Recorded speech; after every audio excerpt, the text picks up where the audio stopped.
Mic checks, okay. Are we good? All right, we're good. Let's go live here. Good afternoon, everybody. Good to see everybody here. Today is Wednesday, June 3rd. This is the meeting of Parks and City Light, and the committee will come to order. It is 2:03, and I'm Deborah Juarez. Will the clerk please call the roll? Councilmember Strauss.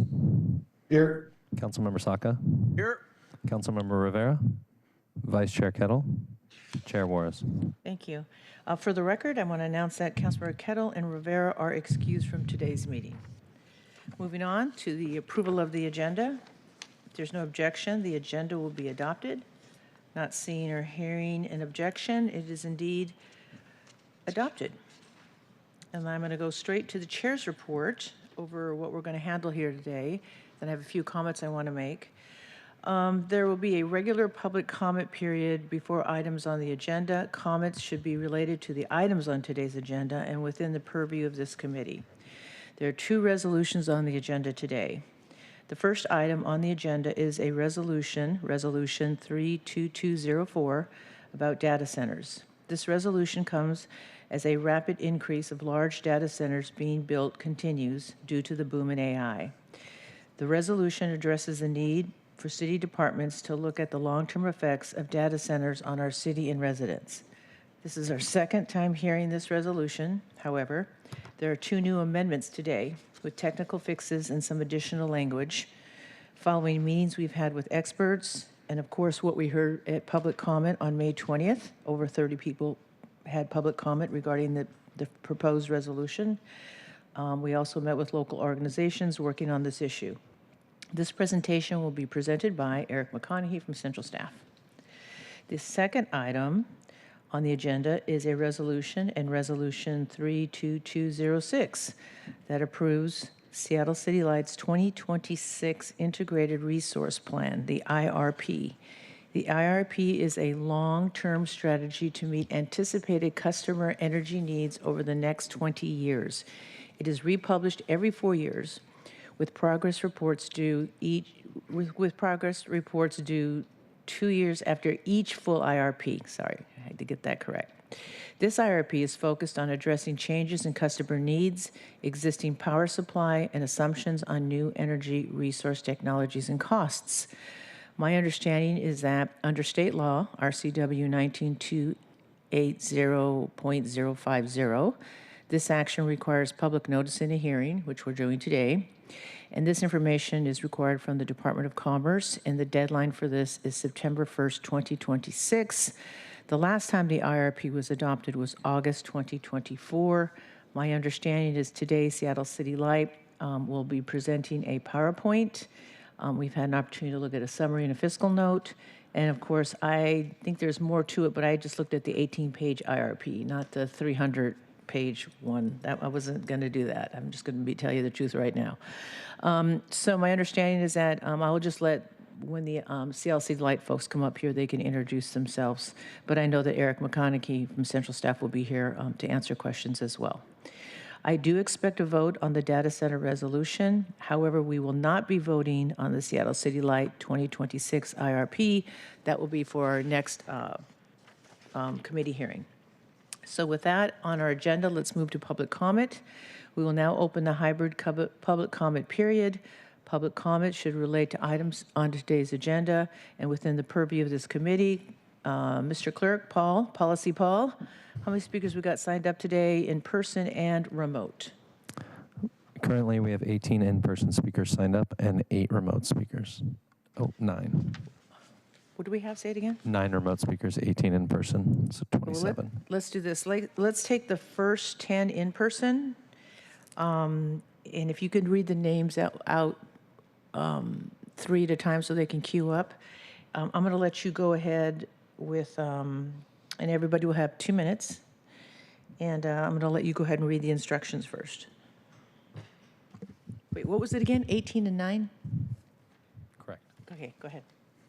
The public comment period will be moderated in the following manner. The public comment period is up to 60 minutes unless extended at the discretion of the chair. Speakers will be called in the order in which they were registered. We'll begin with 10 in-person public speakers, then move to remote speakers, and then back to in-person public speakers. until the public comment period has ended. Speakers will hear a chime when 10 seconds are left of their time. Speakers' mics will be muted if they do not end their comments within the allotted time to allow us to call on the next speaker. The public comment period is now open. For in-person commenters, the first in-person speaker is Jeff Sloan, followed by Gabby and Darius. Hi. My name is Jeff Sloan. I was design manager at McKinsey Company for decades. I'm now retired. Can you turn up the volume? I cannot hear it at all. You gotta speak to be more direct. It should be on. Is there a volume on the speaker? How about this one? Sorry, it was muted. There you go. That should be on there. All right. Beginning again. I'm Jeff Sloan. I was design manager at McKinsey Company for decades. I'm now retired. I want to mention what we could do with a moratorium. I'm in favor. It could allow us to advance our climate commitment in some pretty significant ways. The city's own top natural gas user is a steam plant heating Seattle Center. Did you know that data centers can make steam too? If new data centers will occur in Seattle, why not just outright lure one to Seattle Center and take its waste heat to make steam for less cost than using natural gas? I thought of a system that uses a data center to heat Amazon's downtown campus. 10 years in, no regrets. Amazon's gas boilers do stay off. Climate Pledge Arena was expensive. Why upgrade each building on the Seattle Center campus? Why upgrade the campus electrical distribution for heat pumps? Why not just make your steam using a data center's throwaway heat and get a clean district heat system, a steady tenant, and a remunerative baseload for Seattle City Light right away, instead of a higher winter campus peak without steam and a slow closing of the steam plant? Businesses can stay open.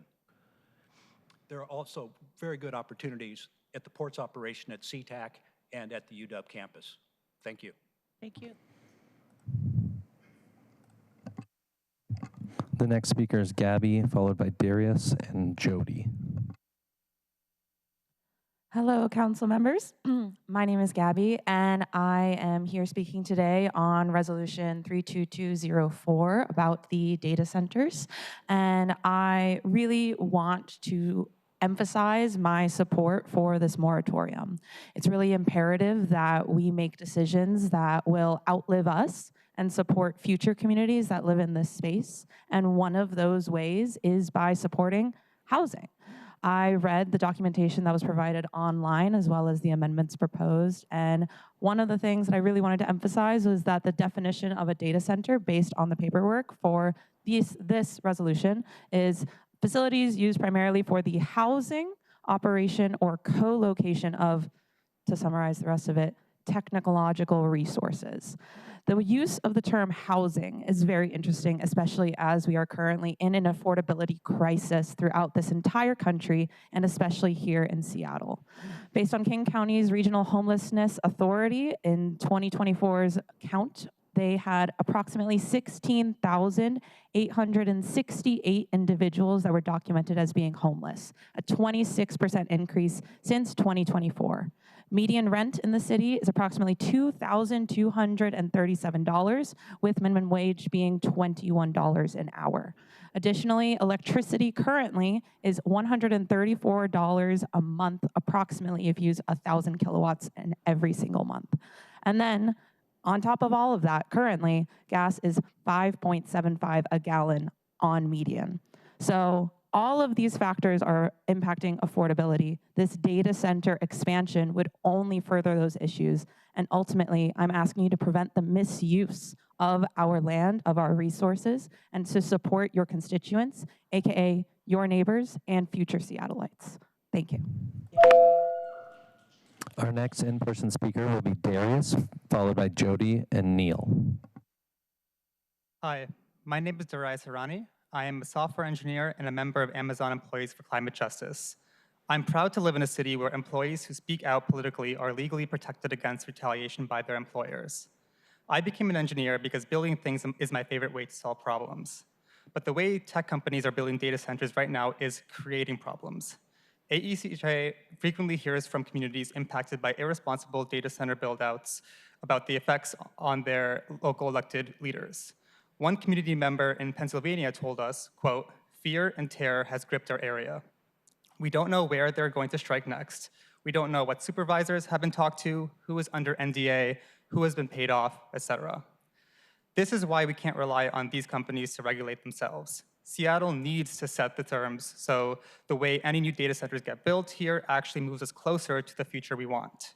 Some ideas for the City Council: require public reporting of water and electricity usage. Demand big data centers pay for 100% additional renewable energy capacity, transmission, and storage that stabilizes the grid and makes electricity cheaper. Ban NDAs and shell companies that hide who the developers are. District heating, jobs protections, weatherization. There is so much we can do. There's a world in which more data centers could bring us closer to a good future, but it will exist only if we dream big and keep the power in the hands of the people. Thank you. Our next in-person public speaker is Jody, followed by Neil and Brian.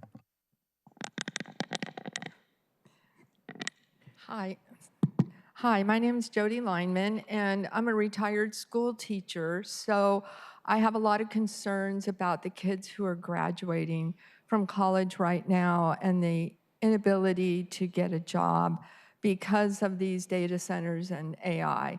My daughter's one of them. She has 2 college degrees from the University of Washington, not even job interviews coming up. And her friends, it's the same way. I fear for the future. And I'm hoping you vote for this moratorium to take the impact on society that these data centers and AI are going to have. Perhaps the intention right now isn't to use AI, but it could become that, and we'll see more job losses, more kids not able to find a job. My second concern is the environment. I have watched video after video of people who've had data centers near their homes. They turn on their faucets and brown water comes out. And there's nothing they can do for that.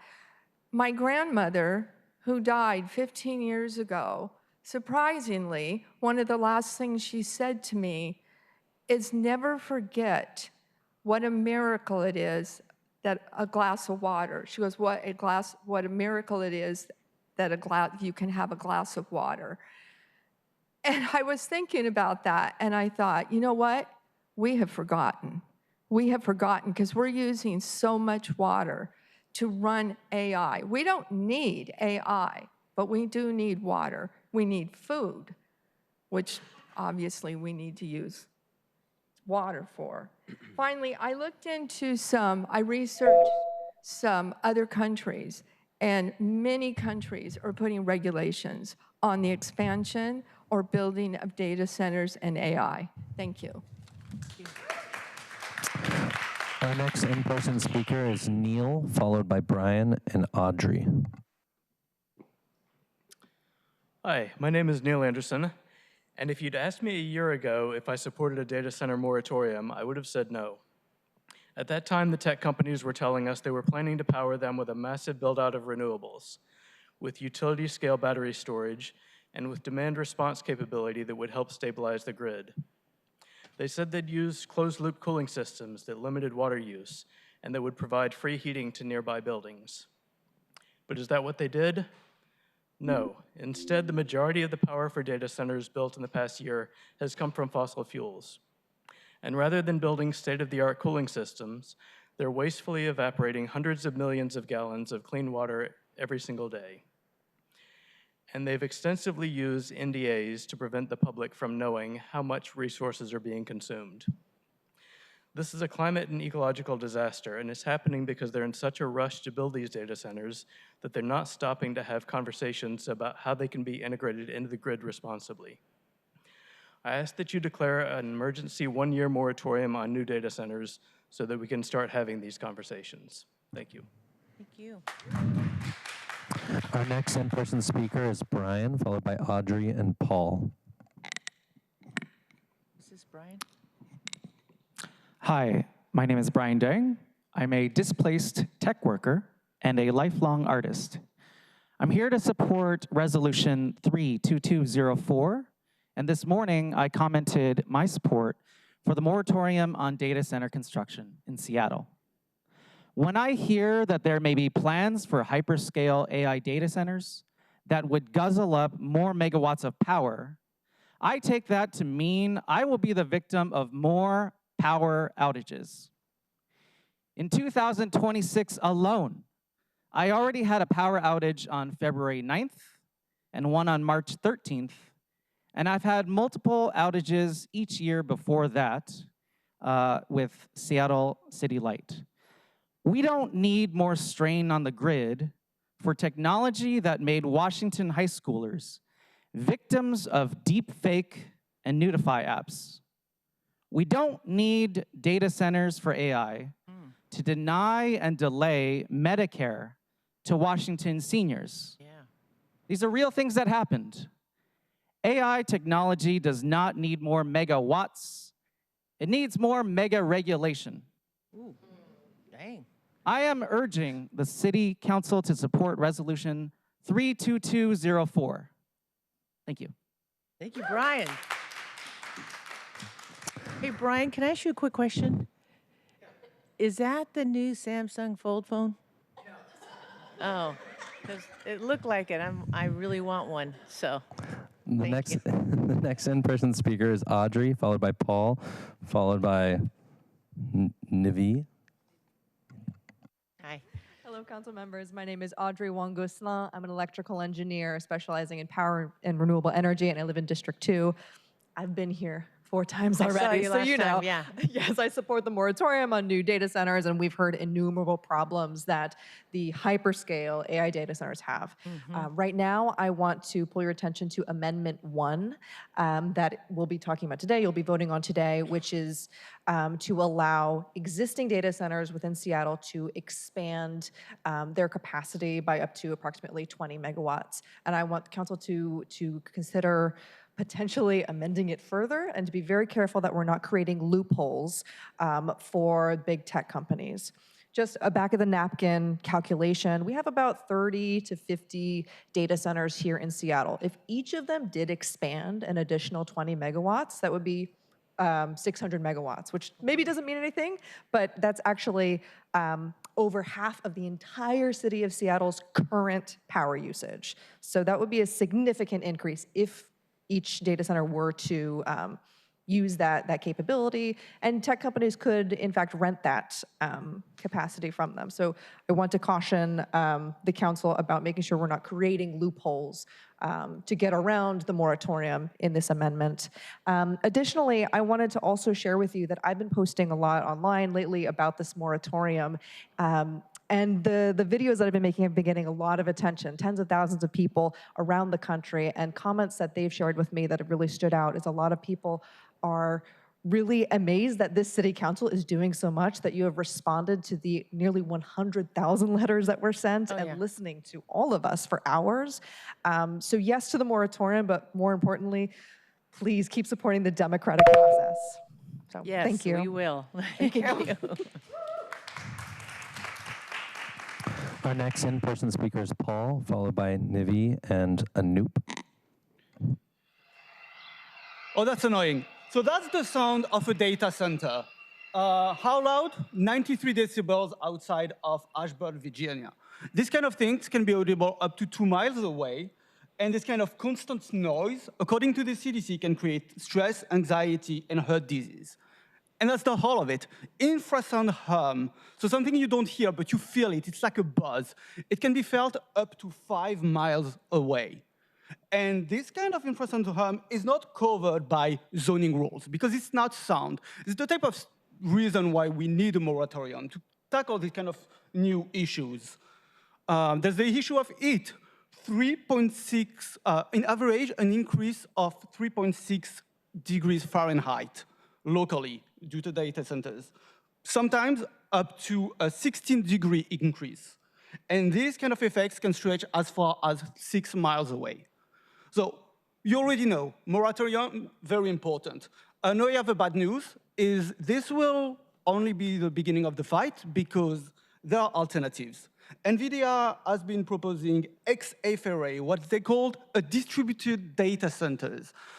Basically, they will put mini data centers on the side of homes and pay the homeowners for that. So instead of having data centers, something you would regulate, we have mini data centers that create the same issue but diluted throughout the city. So there's more work after this moratorium to be done because they are finding ways to, first they're trying to outpace the laws, we know it.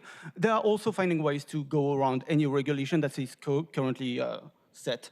And on the topic, I will be sending you an email about the XFRA so you can see their projects. Thank you. Our next in-person speaker will be Nivi, followed by Anoop, and then we'll be going to remote public speakers. Hey, Paul, when you announce the speakers, can you wait till people are done clapping? Because I can't hear. Okay, thanks. Go ahead. I didn't get your name. Okay, all of you better clap for me or else I'm going to be really upset.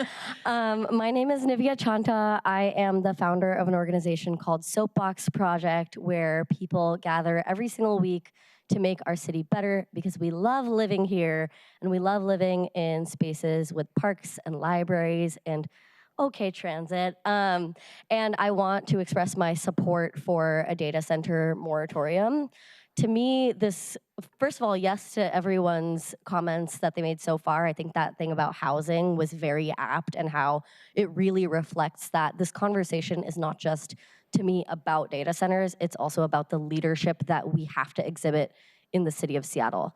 Because the type of world we are creating now, because of the many turning points we're in, technologically, ecologically, the decisions we make at this point in time with this council, these are going to affect generations to come in a way that has not been the case in almost any other time in history. So these decisions, moratoriums and otherwise, make a huge difference.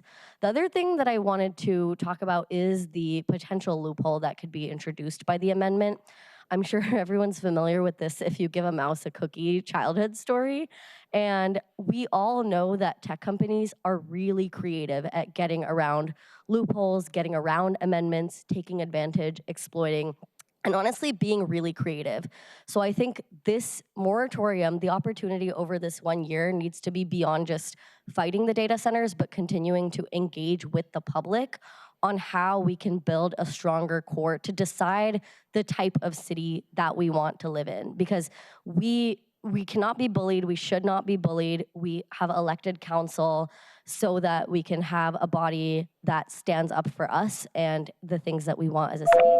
So I support the moratorium and I hope we can move carefully as we think about any proposed amendments. Thank you. Thank you.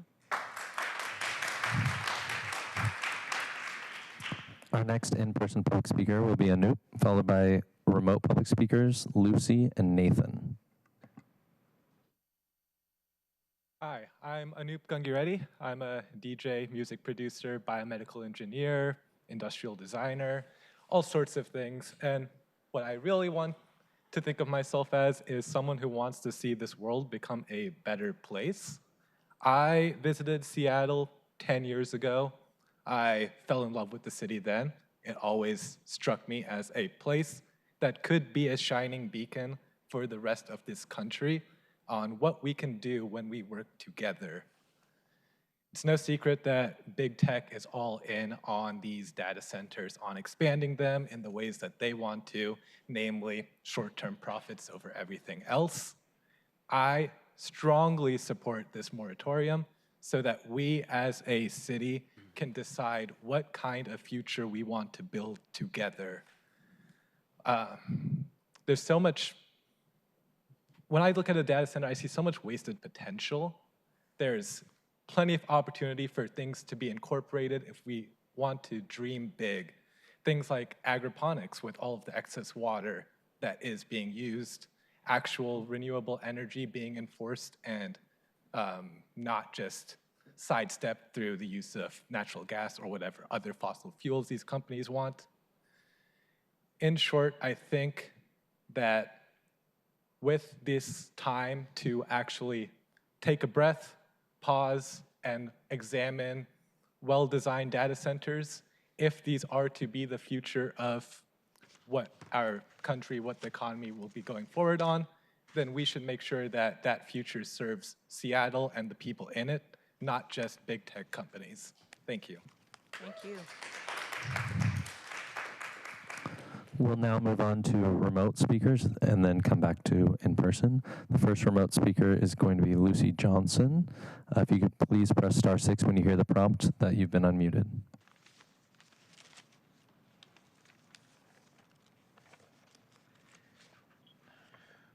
Hello, my name is Lucy, and I am testifying in favor of Resolution 32204, a moratorium on data centers.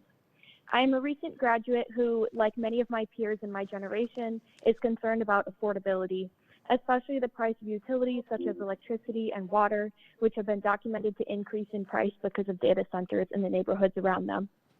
As a young person, I'm afraid of being priced out of the city that I love and that I grew up in.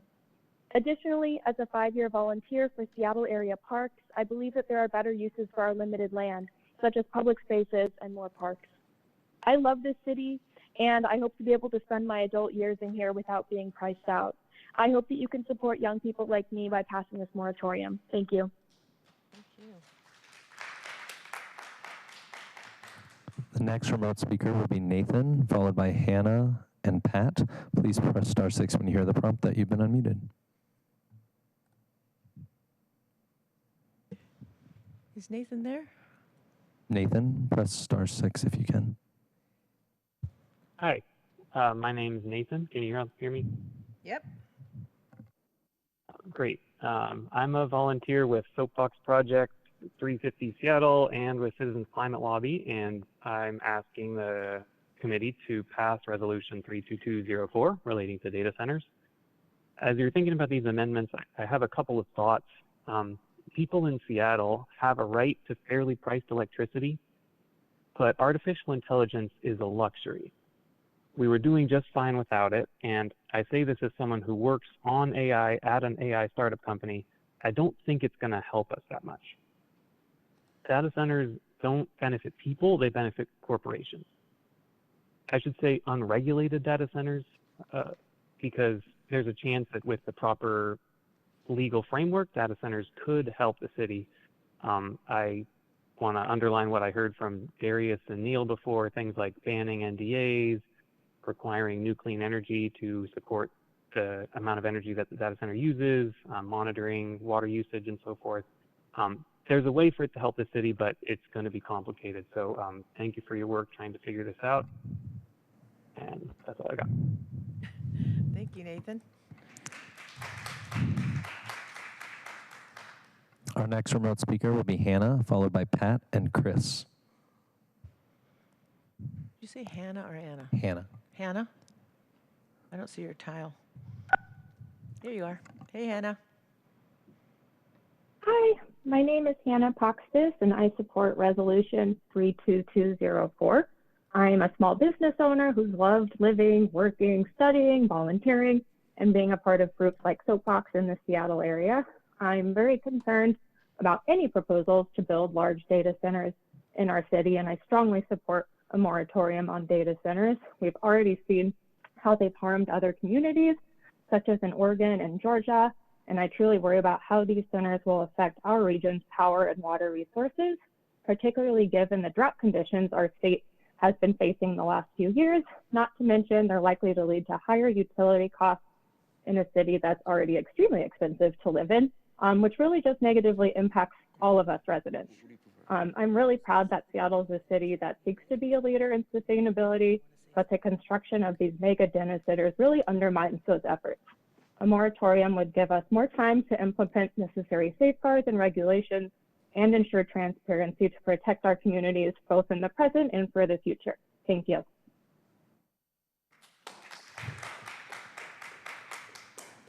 Our next remote speaker will be Pat, followed by Chris and David. Pat, if you can press *6. Pat? Yep. There you are. Yeah, I'm Pat Corwood, a lifelong Washingtonian and geek from District 1. And so just reading over the amendments and looking at getting a little nitpicky with the language, I hope that it's not there to make data center lobbyists feel better about the potential impacts. But overall, I think that the amendment. Also like it, I understand the allowing some expansion of existing ones, but also worry about loopholes. But I really like the addition of recognizing the cumulative impact beyond any individual project. That's obviously really important because the system can only tolerate so much, and so keeping that broad view is really important. I was also happy to see the line at the end, unspecifying Seattle, and because indeed any data centers that already are here or future ones, future projects, are going to be impacting our neighboring cities and all across Washington. So yeah, they're very much in support of the moratorium too. I probably should have led with that. Thank you so much for giving me this opportunity to speak.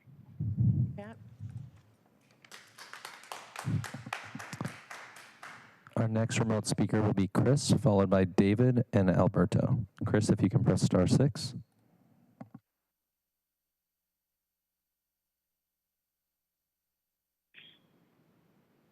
Hi, I'm Chris Harnois. I live in West Seattle, and I'm a long-term Seattle resident. I'm a climate justice advocate and energy nerd, and I'm here with Soapbox Project and 350 Seattle. I support 32204, Resolution 32204, moratorium on data centers. Tech really likes to build fast and break things, which is fine with software. In contrast, data centers threaten to break our public infrastructure. Seattle City Light doesn't have access to enough hydropower to support public needs in the coming decades, never mind the needs of large-scale data centers. Droughts are reducing water flows, which reduces our power output, and the Bonneville Power Administration is out of spare capacity for City Light to call on in high-demand situations such as cold snaps or heat waves. Ultimately, data centers consume public resources without producing public benefit. They don't provide employment, they don't provide housing, they don't provide any economic opportunities or resources at all for the city itself to use. Additionally, looking out the year ahead, we could see this AI bubble potentially burst. And then we'll be left with what? Data centers that are underutilized, that were built and now are someone else's problem. So there's so many factors to consider, and I know there's been so many facts already shared. But yeah, really think about the fact that they consume resources without producing benefits. And thank you. It's my time. Thank you, Chris.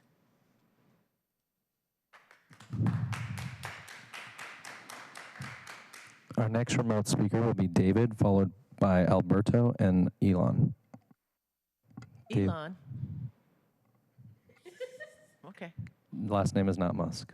That's what I was going to say. Hey, Elon, why are you an asshole? Go ahead. Sorry, should have said that. David, are you there?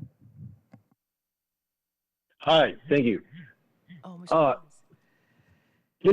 Hey, Councilmember Juarez, you know how there's a failure with the police chief to help solve the crisis at the parks, and he's decided that he's just going to shut down the parks and ruin it for everybody, then start enforcing ticketing on the law-abiding community who wants to exercise their freedom and liberty to go for a walk late at night, checking out the stars, but yet the police chief refuses to deal with all the evil predators that keep trafficking and pushing and riding around in stolen vehicles. We need new leadership with the police chief. And separately, I think you all need to address the transfer lines, the transmission lines. All those high wires that look like modern third world Venezuela hanging outside people's apartment complexes in Seattle, like with a consumption malfunction that wastes a lot of energy. There's a transfer station in Fremont, right near the Fremont Brewery, like 1 or 2 blocks away.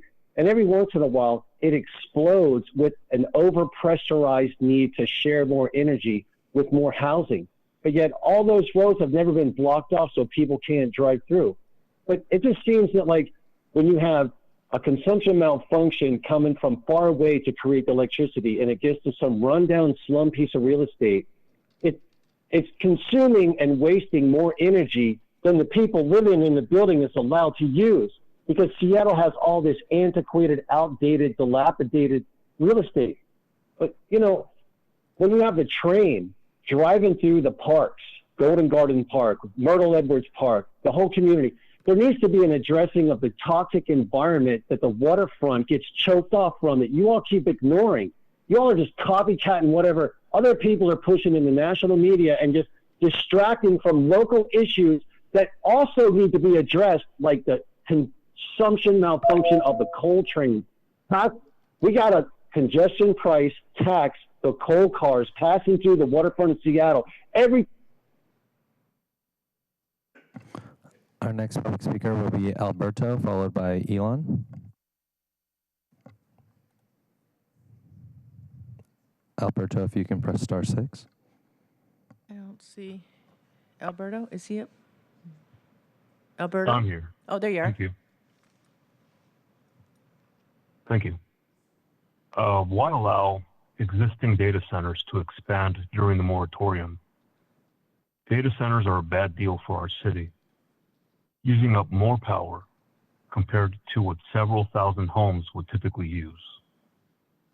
Increasing utility bills would hurt families and working people on shrinking budgets. They won't provide enough long-term jobs to build our communities. Our taxes will subsidize their construction and expansion, draining our local water supply and spewing hot exhaust that'll harm our air quality.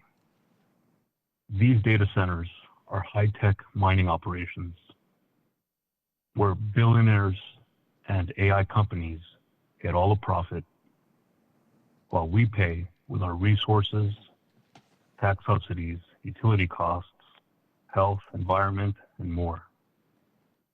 No matter the promises they make, we will end up losing. No to data centers today or ever. Thank you all and have a good day. Thank you. Our next remote speaker will be Elon Robinson, followed by Lauren Redfield.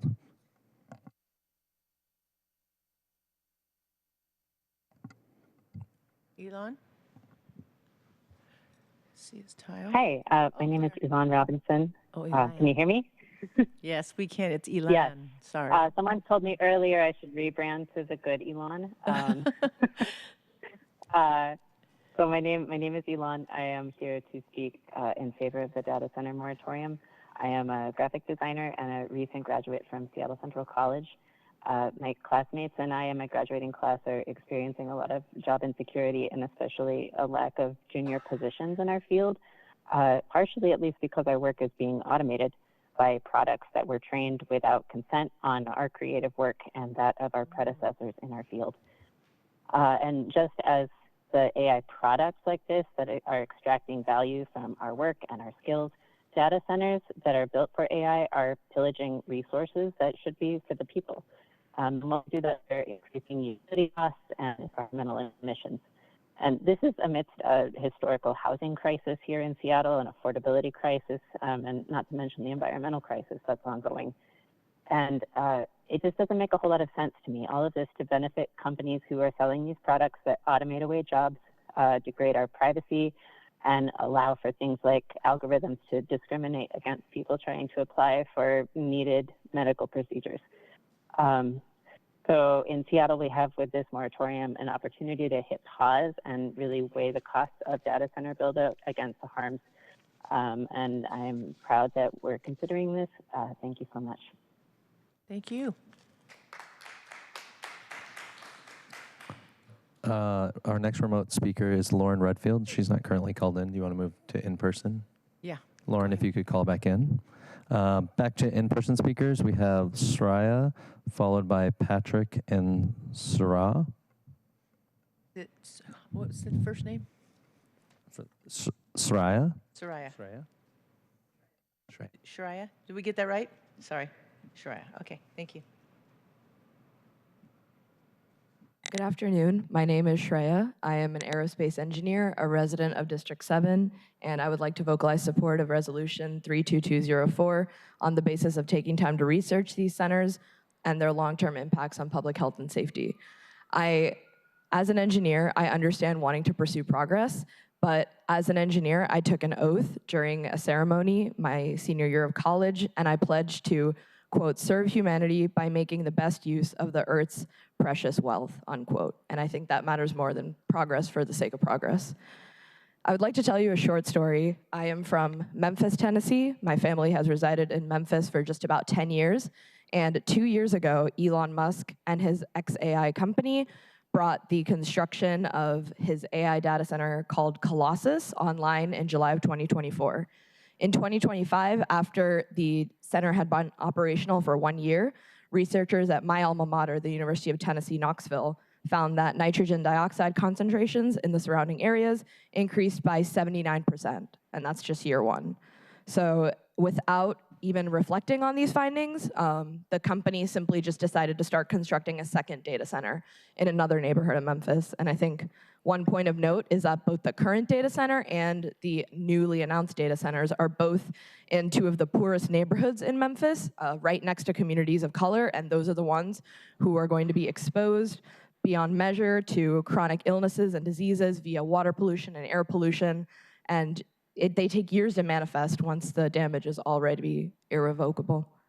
So in conclusion, I urge this council to weigh the extremely heavy public and safety costs by passing this resolution and reevaluating the impacts it will have on local communities. Thank you. Our next in-person speaker is Patrick, followed by Suraj and Bradley. Yeah, hi, council members. My name is Patrick McKee, and I live in West Seattle. I'm a retired filmmaker, and I worry about the AI threat to that industry, to my fellow workers, and to the creative process. And I'm here to support the passage of Resolution 32204 for all the reasons folks in this room and 100,000 additional commenters have laid out over these past few weeks. But I'm concerned. The council needs to be really careful about attaching any amendments aimed at permitting additional capacity for specific existing users. Isn't the purpose of the proposed moratorium to basically hit pause and really explore long-term impacts of data center expansion? And if the resolution is already loaded with loopholes and carve-outs and exemptions and all the associated legal and definitional wrangling that'll go along with those, it can't help but undercut and delay that intention. So thank you. Thank you. Our next in-person speaker is Suraj, followed by Bradley and Jace. Members of the City Council, good afternoon. I'm Raj, machine learning engineer, AI scientist, and small business founder. I'm here asking you to support a strict moratorium on data centers. Here are the facts. I moved here in 2021. If my electric bill was $100 then, it would be $138.10 today, citing the CleanCon MIT dataset, despite the last two SCL IRPs submitting seemingly reasonable 5% yearly increases. That's how compounding works. If it's hard to afford heat in the winter, it hits harder because these increases are in large part due to costs incurred by big tech to pay for their upgraded transmission lines and equipment, costs that end up subsidized by everyday folks via our power bills and taxes. Do not vote to worsen the affordability crisis. Every large land plot permitted for a data center and not housing could mean up to 1,000 to 3,000 future residents of Seattle going unhoused. With reference to Amendment 1 to allow expansion of existing data centers, I will submit on record that is roughly equivalent to the usage of 15,000 to 20,000 households worth of power per permitted increase. In other words, one would vote to approve additional load of 80% the usage of the city of Shoreline for every permitted increase. I would urge you to at least adopt stricter expansion caps that prevent combined cumulative overages worse than the initial proposals. If there's to be any permitting of increases at all, moratorium means pause, no buts. Here is a thought. If we instead mandate existing data centers to hit delete on their storage and contracts with ICE and flock surveillance, the city could get critical computing resources back for its public usage. No expansion needed. Thank you. Solidarity.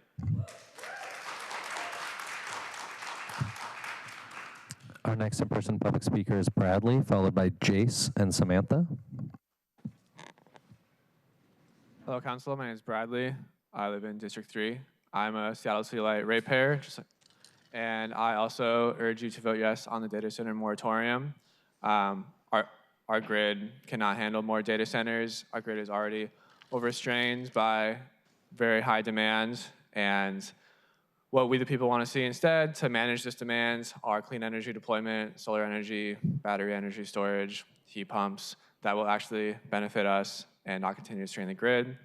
I also second previous comments about the resolutions and amendments. And that's all. Thank you. Thank you. Our next in-person public speaker is Jace, followed by Samantha and Jim. Hello, my name is Jace Murphy. As of the 17th of this month, I will have lived here for 1 year. The first thing that I noticed when I got here is that I could actually breathe. Living for 23 years in the South, where industry is greatly unregulated and causes major environmental devastation going back generations, is that it's simply something that you can't escape once it has happened. So something I haven't heard a lot of people talk about is what that actual generational devastation looks like when things go unchecked and you do not hold the industries responsible for it accountable. So where I'm from is Baton Rouge, Louisiana, about an hour and a half from New Orleans, which you've probably heard of, but also within an hour and a half of a place called Cancer Alley. It is an industrialized corridor where people essentially live and work in factories. People, live their whole lives there. That's their community, but they have increased rates of cancer that essentially wipes them out at a very early age, as well as infrastructure concerns regarding pollution, where infrastructure cannot be updated because it is simply too toxic to disturb, and the companies responsible for it aren't being made to clean up after themselves. So in asking you to put this moratorium in place, I'm asking you to make it as strict as you possibly can and to not let anything slide. Every inch you give them, they will take a mile. Anytime you are not looking at what they are doing, they are going to be doing something that they want to do that is not in the best interest of this city or the land surrounding it or the people who live here. Aside from the concerns that it's a danger to our safety, health, and happiness that we are owed. Thank you.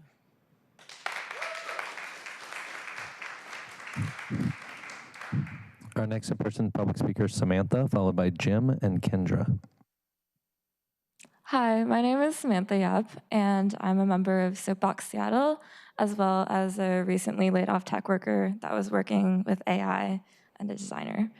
So I wanted to speak today not only in support of the moratorium 32204, but also to talk a bit about AI and my perspective on it, and the effects that these data centers would have. So a lot of the people here have brought up really good points about the utility and water costs to the community. I also want to bring my perspective on AI, where I believe that these companies, all these big tech companies, are being extremely parasitic. They're essentially turning these resources that are to be used for our health and safety, water, electricity, utilities, into capital, right? And that creates a lot of problems because they're trying to create solutions to problems that don't exist yet, right? So I think as the previous speaker mentioned, the situation of we haven't needed AI before, and this is a luxury good, right? So we're trying to create a need for something that doesn't need to happen, right? And yes, so for the impact to the community, as well as feeding these parasitic entities, I believe that we should be very strict about not expanding these data centers or allowing them to be expanded. Thank you. Thank you. Our next public speaker is Jim, followed by Kendra, and then Lauren Redfield on our remote speakers. Welcome, Jim. Hello, council members. My name is Jim Baines. I'm a candidate member of the American Party of Labor. You've heard beautifully articulated, well-cited and researched arguments against the construction of data centers in Seattle. In light of that, I'm demanding that all of you pass and expand the moratorium on data centers to be permanent and tax any data center expansions at 1,000% of the current property tax rate. We must either ban these facilities outright or tax them into oblivion to pay for the environmental, health, and human externalities that Seattleites will face.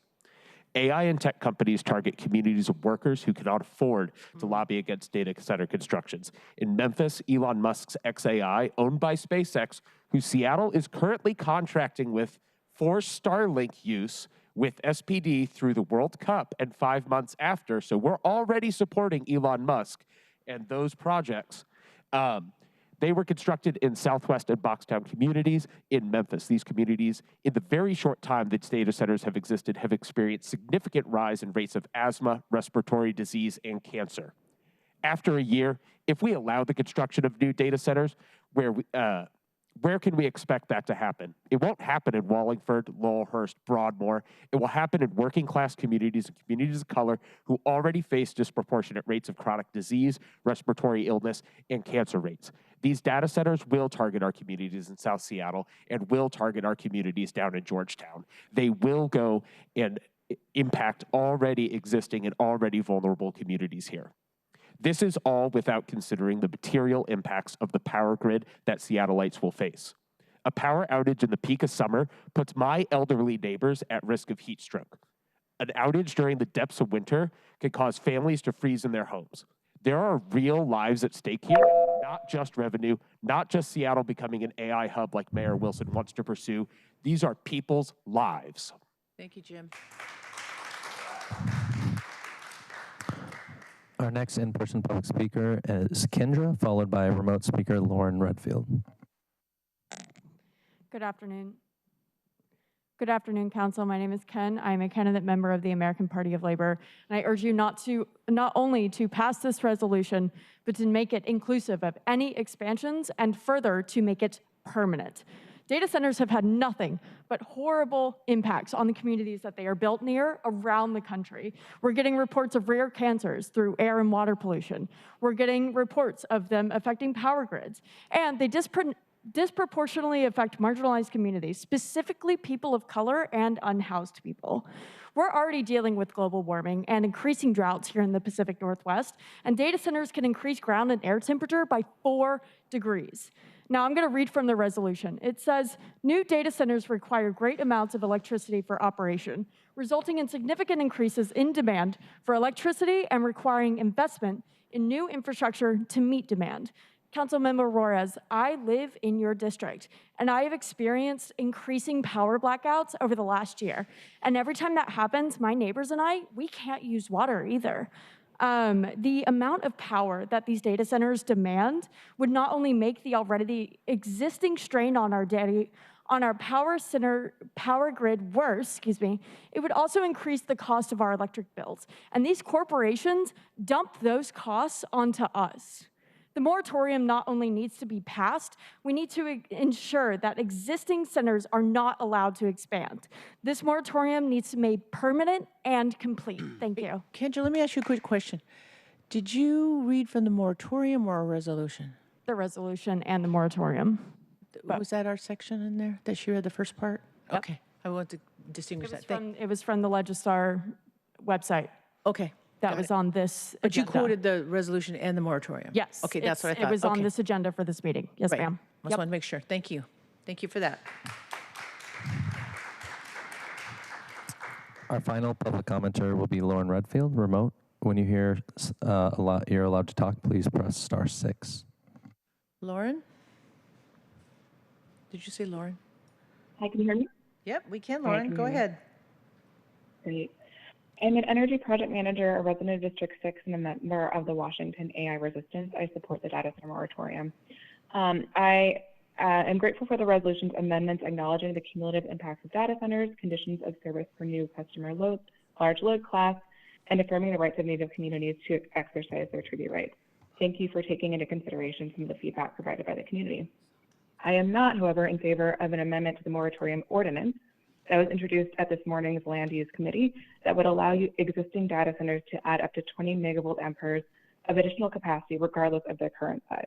The largest data center in Seattle is 30 megavolt amperes, and under this loophole, it would allow that data center to expand to 50, not considering all of the other data centers that would be allowed to expand.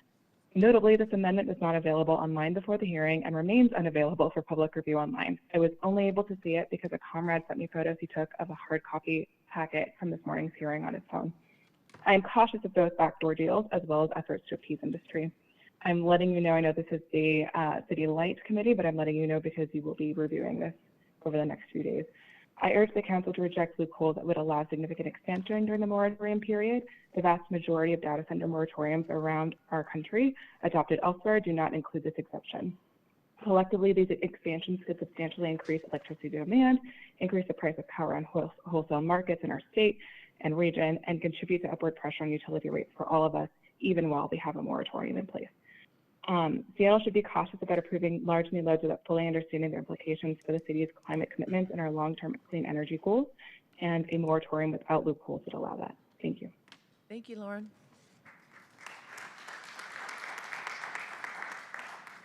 Mr. Clerk, are we have any more folks? Okay. All right.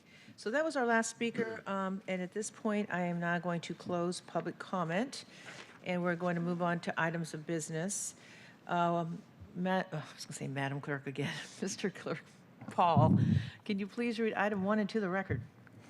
Agenda item 1, resolution 32204, a resolution relating to data centers recognizing the potential of long-term impacts of data centers on electrical grid capacity and reliability, water usage, utility rates, land use and development, jobs and the economy, and public health, and requesting engagement and cooperation from the executive in the development of data center policies and potential legislation, and anticipates related legislative action. There will be a briefing, discussion, and possible vote. Oh, there's going to be a vote. So I move to recommend adoption of Resolution 32204. Is there a second? Second. Thank you, Councilmember Saka. It's been moved and seconded to recommend the adoption, but we have a couple amendments, so I'm going to go ahead and introduce the resolution.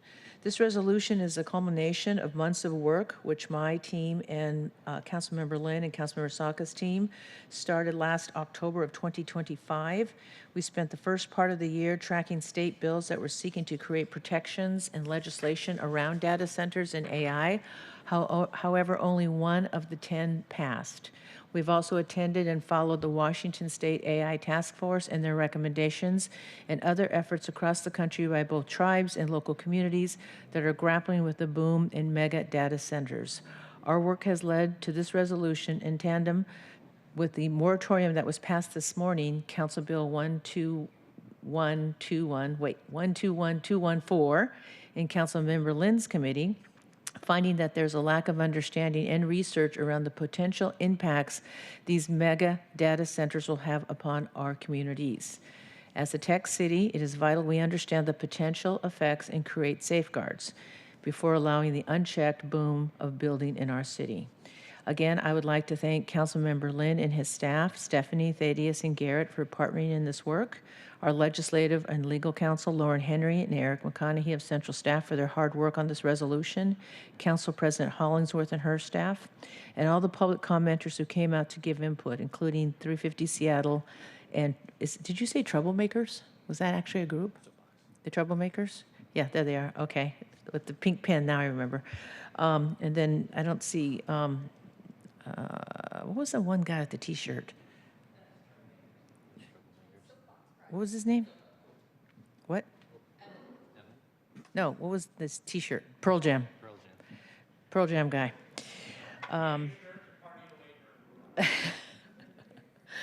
I hate to tell you this, but I do not know any Pearl Jam songs. So, and I'm from here.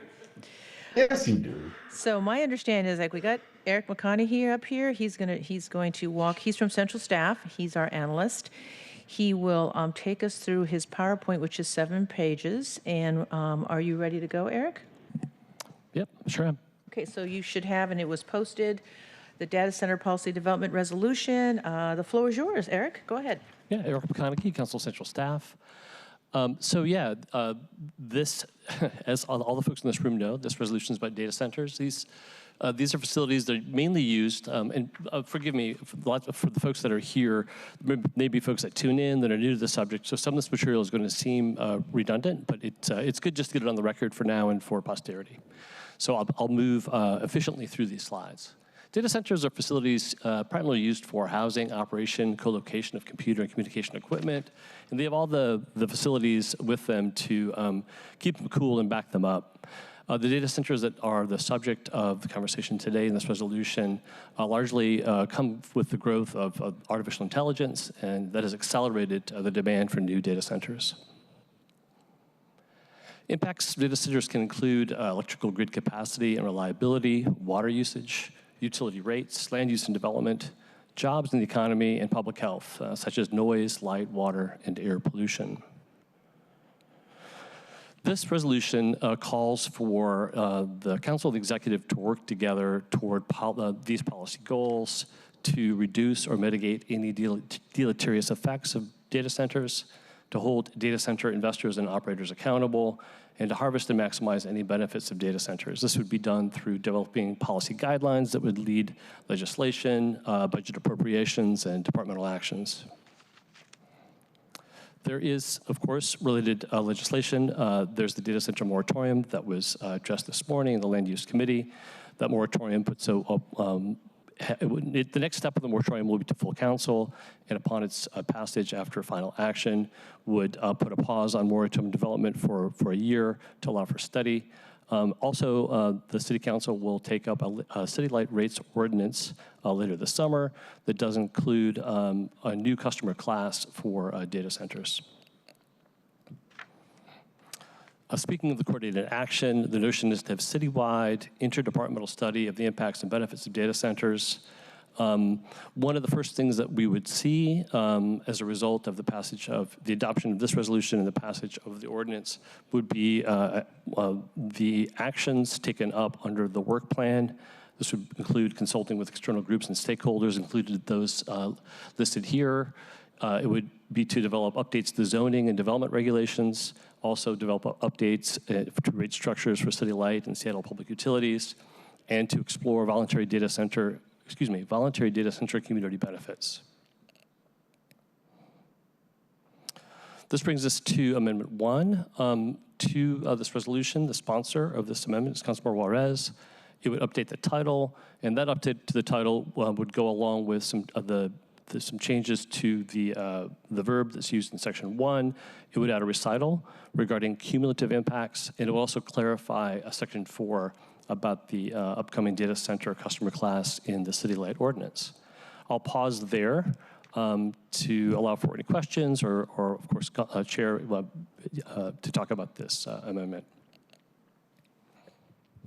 Well, actually, I didn't really have anything more to add besides what you put in, what you put in there, and I was just going to open it up after you finished to my colleagues about to question either amendment. Sure. Would you like me to continue and describe amendment number 2, and then we can do that? Okay. Let's do that, and then Okay. and I was just going to loop back and ask my Fantastic. colleagues if they had questions on amendment 1 and 2, and then I had some comments on amendment 2. But go ahead.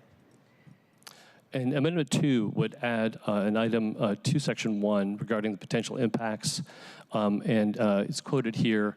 It would call out the rights of federally recognized tribes, urban Indians, and Native communities to exercise any express or implied treaty rights to access and fish in all the usual and accustomed places as has occurred since time immemorial.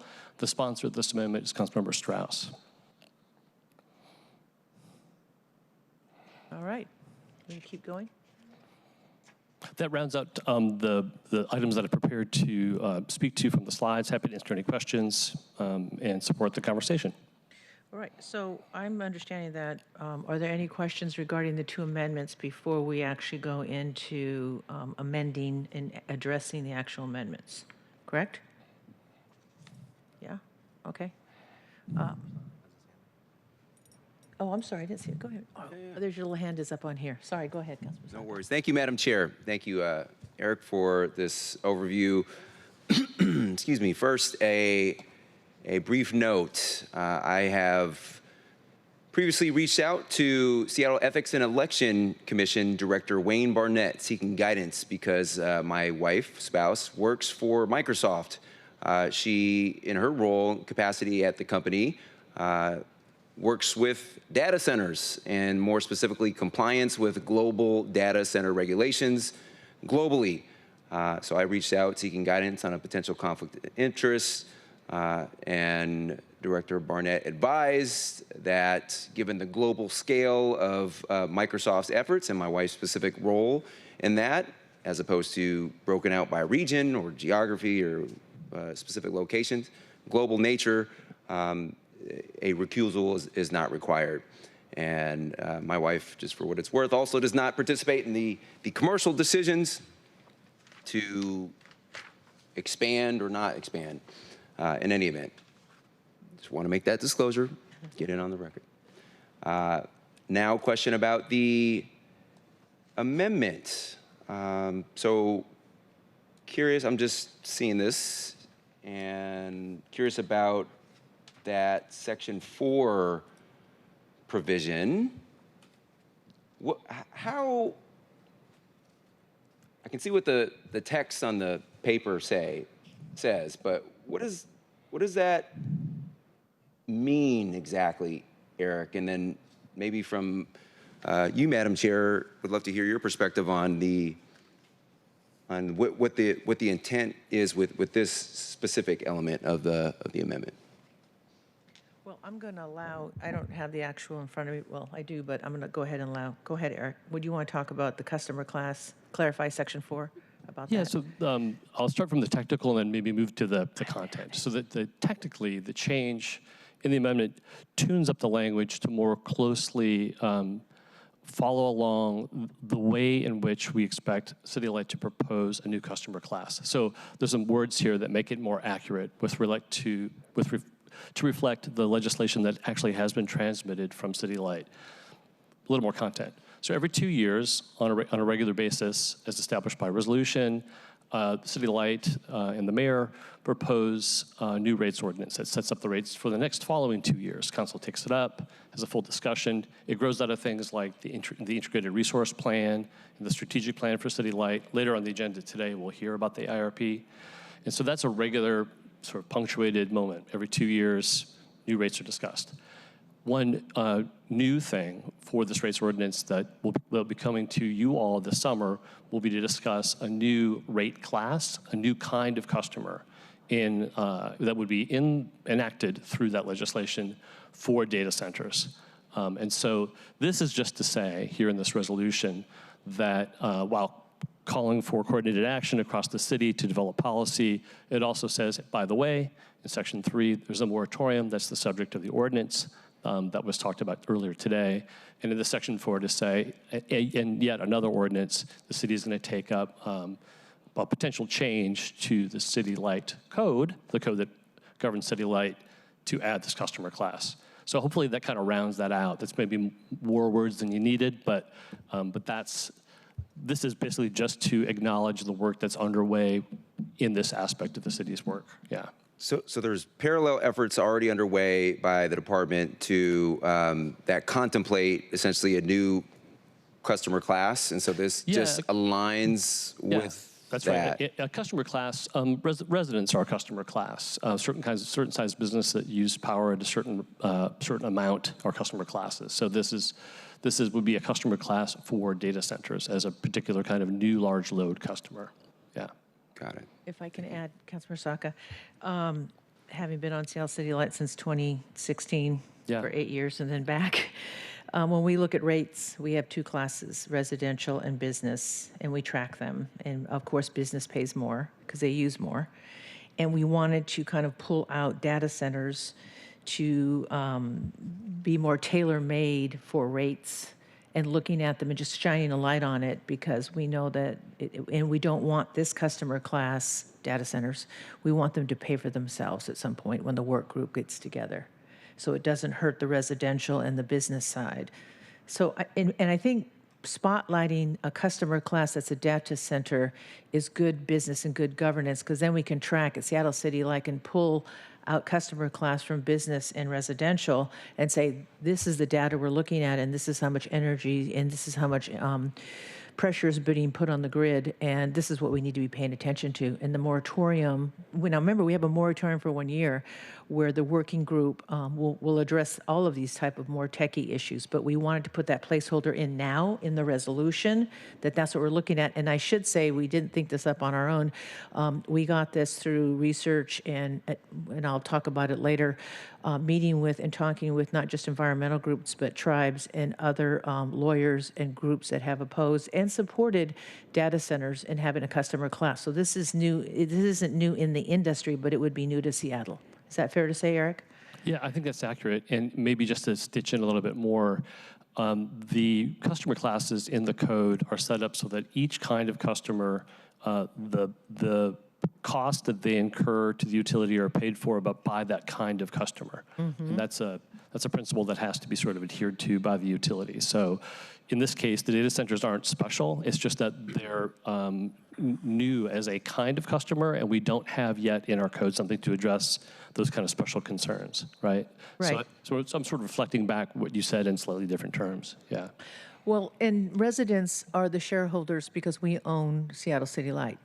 And we are the... It is a municipal utility, that's right. We are the #1 economic engine and the #2 employer, if I understand that correctly. And we don't want those costs passed on to our residents. We want data centers to pay for themselves. And we can't do that till we actually see what it costs and what that does. Thank you. I had to get a copy of my own resolution. I had handwritten what I wrote, so actually did that. Is there anything else, Councilmember Saka? It was a good question, actually. Thank you. No, thank you, Madam Chair. All right.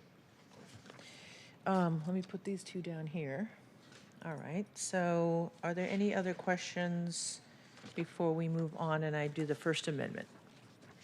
Oh, I'm sorry. Go ahead, Aaron. Oh, you're going to go on Just with your pointing to PowerPoint. Councilmember Strauss. I see him up there, so, yeah. Man, I cannot pay attention to the screen. Sorry, Councilmember Strauss. Go ahead. No, you're fine, Chair. Do you want me to address the content of my amendment number 2 now or when we move it? No, not till we move it.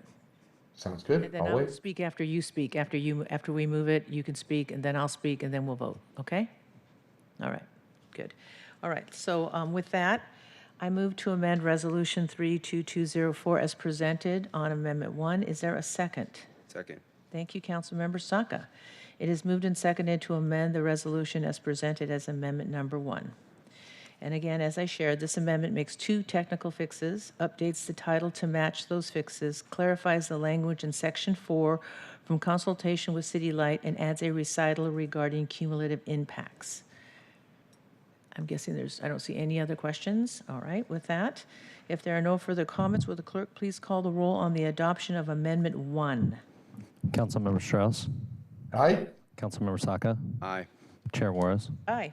Chair, there are 3 votes in favor and 0 opposed. Thank you. The motion carries and Amendment 1 is adopted. We are now going to move on to Amendment 2. Councilmember Strauss, would you like to move your amendment? Thank you, Chair. I move Amendment 2, Version 1 to Resolution 32204. Second. It has now been moved and seconded to amend resolution as presented on Amendment number 2. Councilmember Strauss, would you like to speak to your amendment? And then when you're done, I will speak, and then I'll see if Councilmember Saka has anything to add. The floor is yours, Councilmember Strauss. Thank you, Chair Juarez. I'll speak to the amendment and then give some general comments about what I've seen today in both this meeting and earlier. This amendment specifically really discusses and focuses on the fact that data centers are using our water without proper management. They're heating our air unnecessarily and our climate.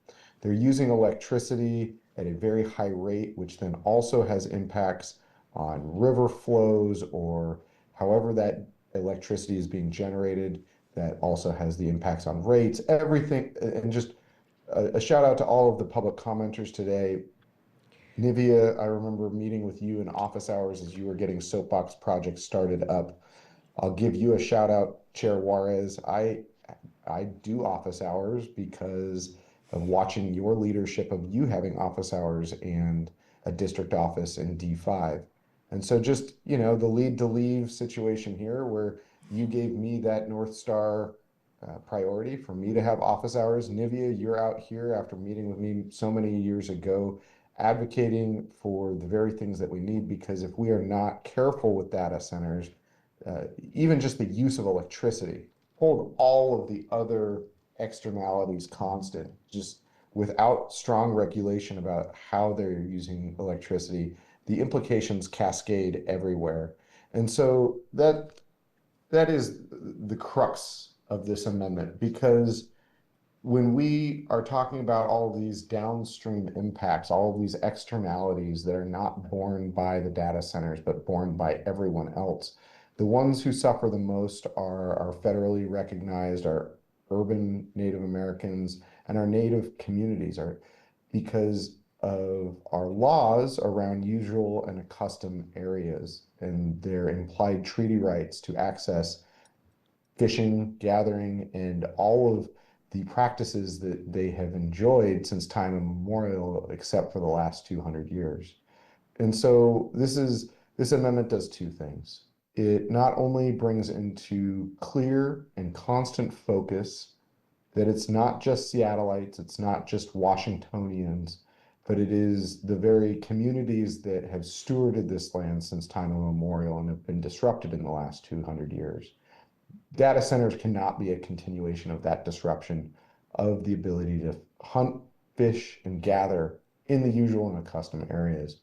That's the biggest thing that this amendment does. The second thing, and importantly, is it continues our work to engage federally recognized tribes, urban Native Americans, and Native communities in our work. As Chair Juarez regularly mentions, our city's named after a Native American chief, yet, from the Coast Salish people, but we use a picture of a Plains Native American as our symbol. This is very inappropriate at best. And when we do this work like we're doing today without including federally recognized tribes, urban Native Americans, and Native communities, then we are continuing the disrespectful nature of how government can work. So this amendment does two things. One, it really calls out the downstream impacts that are required to be mitigated based on treaty rights, explicit and implicit. And then secondly, it continues our work as the city to do better and to get better and to truly have meaningful government-to-government relations with our Native community, with our federally recognized tribes and our Native communities. Council President, that's what I've got today. I will say, I believe that you are the only one of the boomer generation on City Council, and you are the most experienced of all of us in regulating AI and data centers. I've just been grateful and impressed with how you have been tracking, staying focused on AI and educating me quite a bit. I might be younger than you, but I might be a little bit more of a Luddite. And I just really wanted to appreciate that and call that out, that you've been a real leader on our council in the AI regulation space. And lastly, just want to call out the fact that we've had conversations today about mega VARs, mega amps, and I really appreciated the public comment about mega regulations. This is truly geek level talk.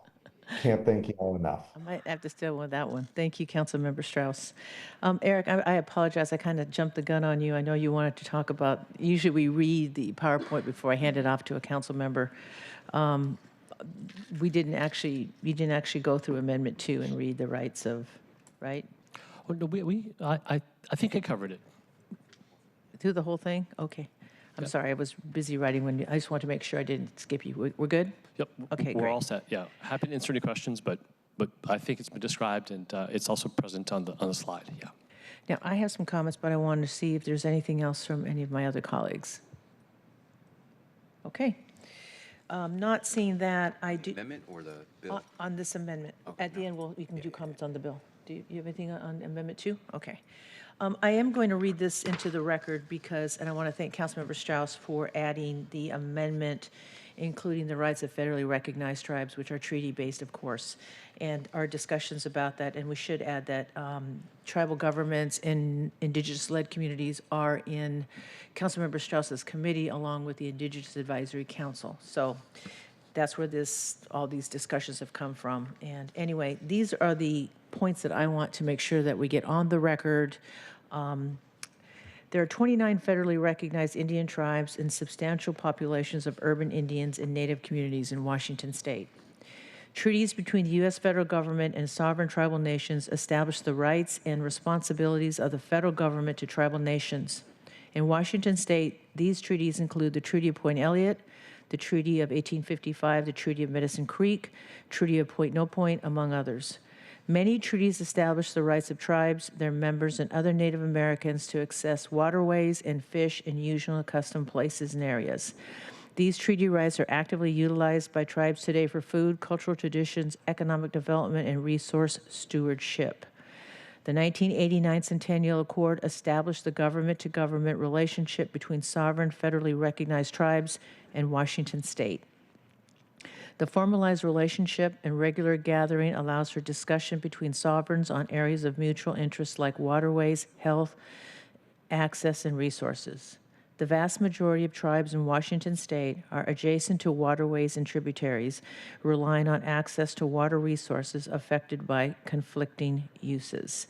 As we just saw a couple weeks ago, this committee and our Seattle City Council approved the Skagit hydro settlement and did consultation with the Upper Skagit, the Swinomish, and Sauk-Suiattle tribe on dams that has been pending since the late 90s. So with that being said and read into the record, are there any other further comments? All right, not seeing any. Will the clerk please call the roll of adoption of amendment number 2? Councilmember Strauss. Aye. Councilmember Saka. Aye. Councilmember Juarez. Aye.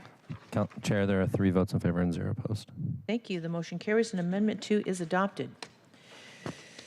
That being said, before we close here, are there any other comments on the resolution as amended? Councilmember Saka, this would be, if there's a chance, if there are any other closing comments before we go to the, before I make some final comments, correct? Is there anything you want to add? Sure, yeah. Thank you, Madam Chair. First off, Chair, would love to say thank you. Thank you, Chair, for your leadership on this important issue. Thank you for your vision. Thank you for all the hard work that you and your office have put into and creating this legislation before us, and also partnering closely with Councilmember Lynn's office on the parallel bill running through his land use committee. This is important work.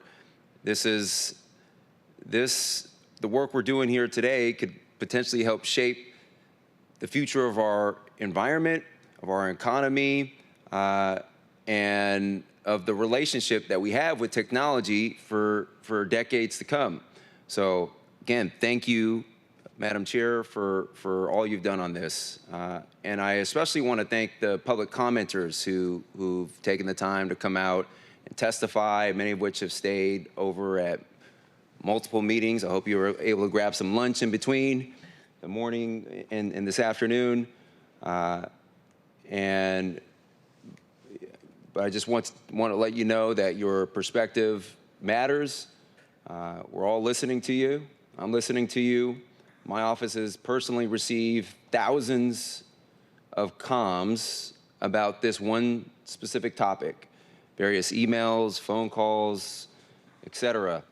I love being a local elected official because we have what's called grocery store accountability. So we're not off in DC or Olympia. We're literally live in the communities that we serve and represent. So I've had people pull me aside at the grocery store telling me no data centers. I've had fellow parents on the sidelines of baseball games whisper in my ear, hey, no data centers, Rob, all right?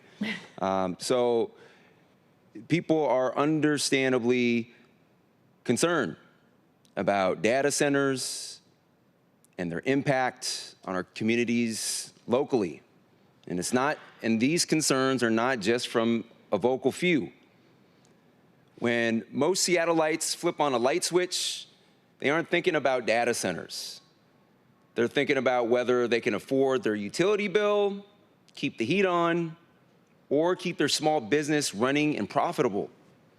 Meanwhile, some of the largest and most profitable companies in the world are increasingly competing for that same electricity to power these data centers and the underlying AI infrastructure.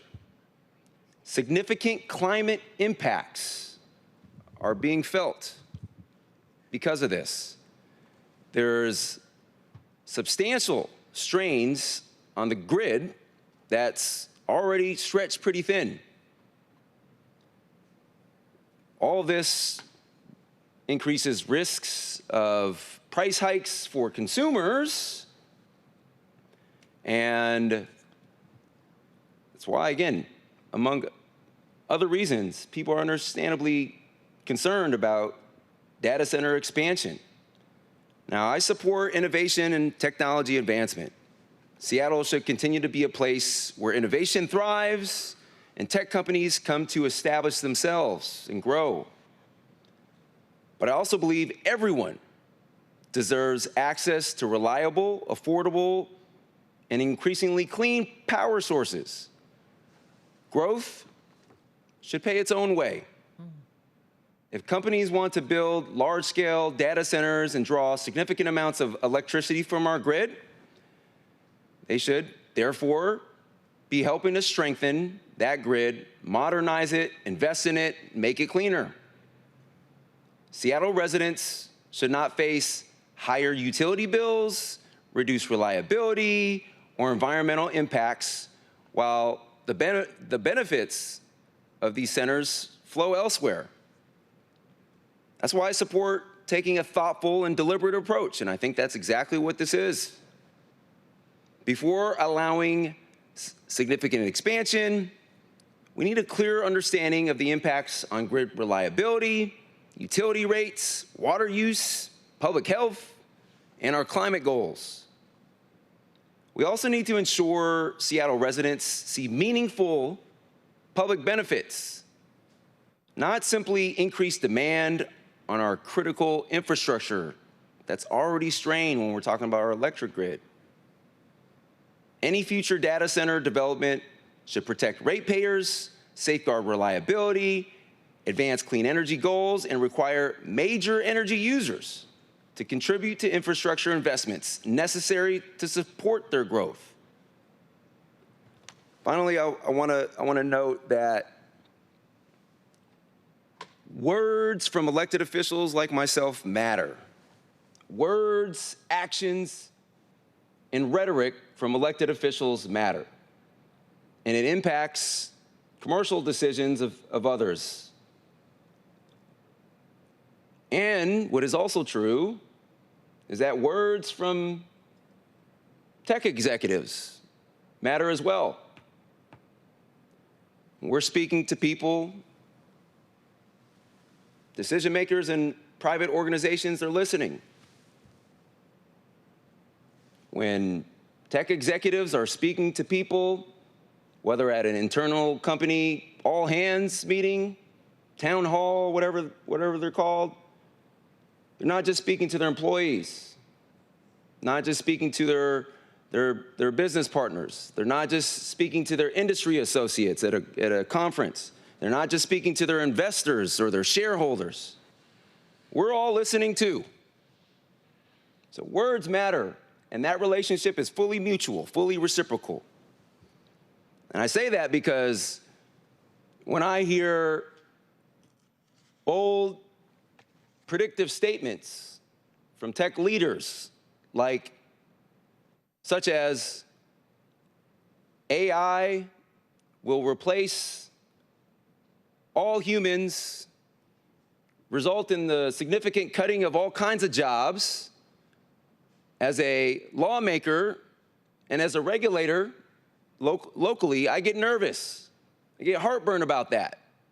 And when you layer on the known detrimental environmental impacts, the impacts on our climate, the impacts on affordability, the potential impacts on straining our grid, passing those costs off potentially to consumers, that helps me know maybe this industry is ripe for greater regulation. And so words matter.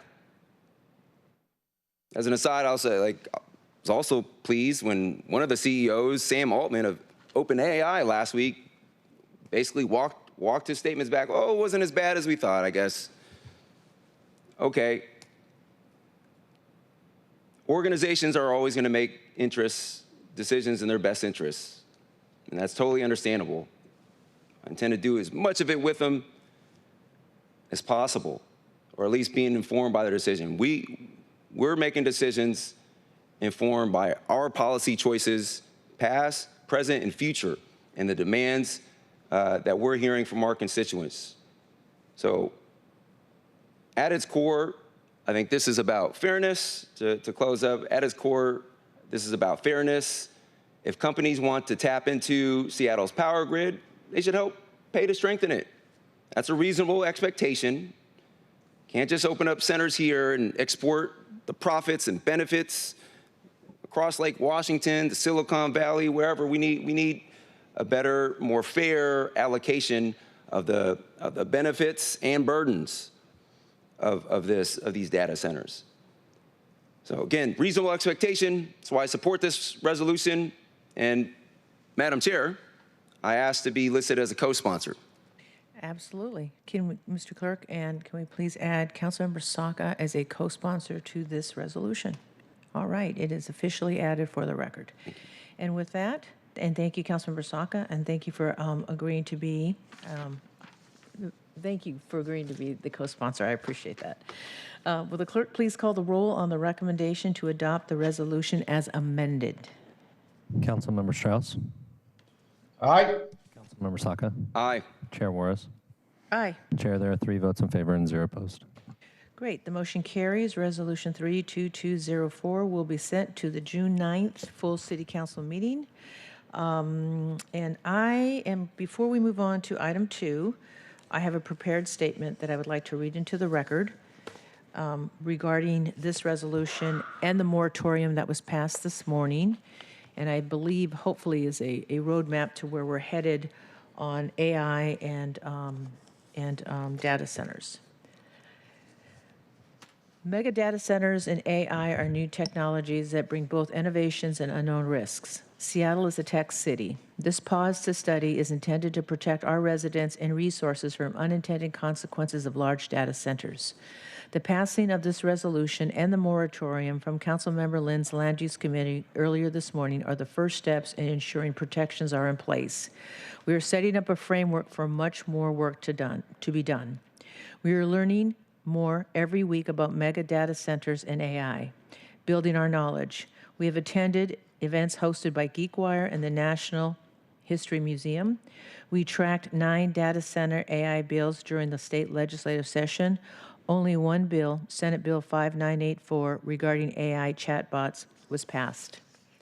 Our policy director, Paul, has been attending the Washington Attorney General's AI Task Force, which was created by Governor Ferguson in March of 2024. Recently at public comment and at our last committee meeting on May 20th, we learned from groups like 350 Seattle, the Troublemakers, and Pearl Jam Guy. Since that meeting 2 weeks ago, on May 27th in our office, Thaddeus Gregory from Councilmember Lynn's office, Eric from Central Staff also met with us when we had a meeting with Media Justice. That was with Vivek Bhartham, the Data Center Fellow, Sanita Gonzalez, Head of Programs, and Jai Dulani, Senior Research Specialist. These are the folks at Media Justice. If you get a chance, Google them. Media Justice shared their work that they are doing across the country in this area. They are also very informative resources that will be vital tools for the work group that is to be stood up by the moratorium and today's resolution. On May 25th, and yes, I'm going to quote the Pope. Where's Kelly? My chief of staff wanted to make sure I read this into the record. On May 25th, Pope Leo XIV released his encyclical stating, AI must serve humanity and not concentrate power. He put forth that humanity should, quote, require that the use of goods of creation and the new possibilities offered by technology be regulated in such a way as to respect the environment, avoid waste, and prevent new forms of exploitation. In our meeting with Media Justice, they shared AI Now Policy Institute's North Star Data Center Toolkit, which will be a valuable guide for the work that we have laid out for the city while incorporating Seattle sensibilities.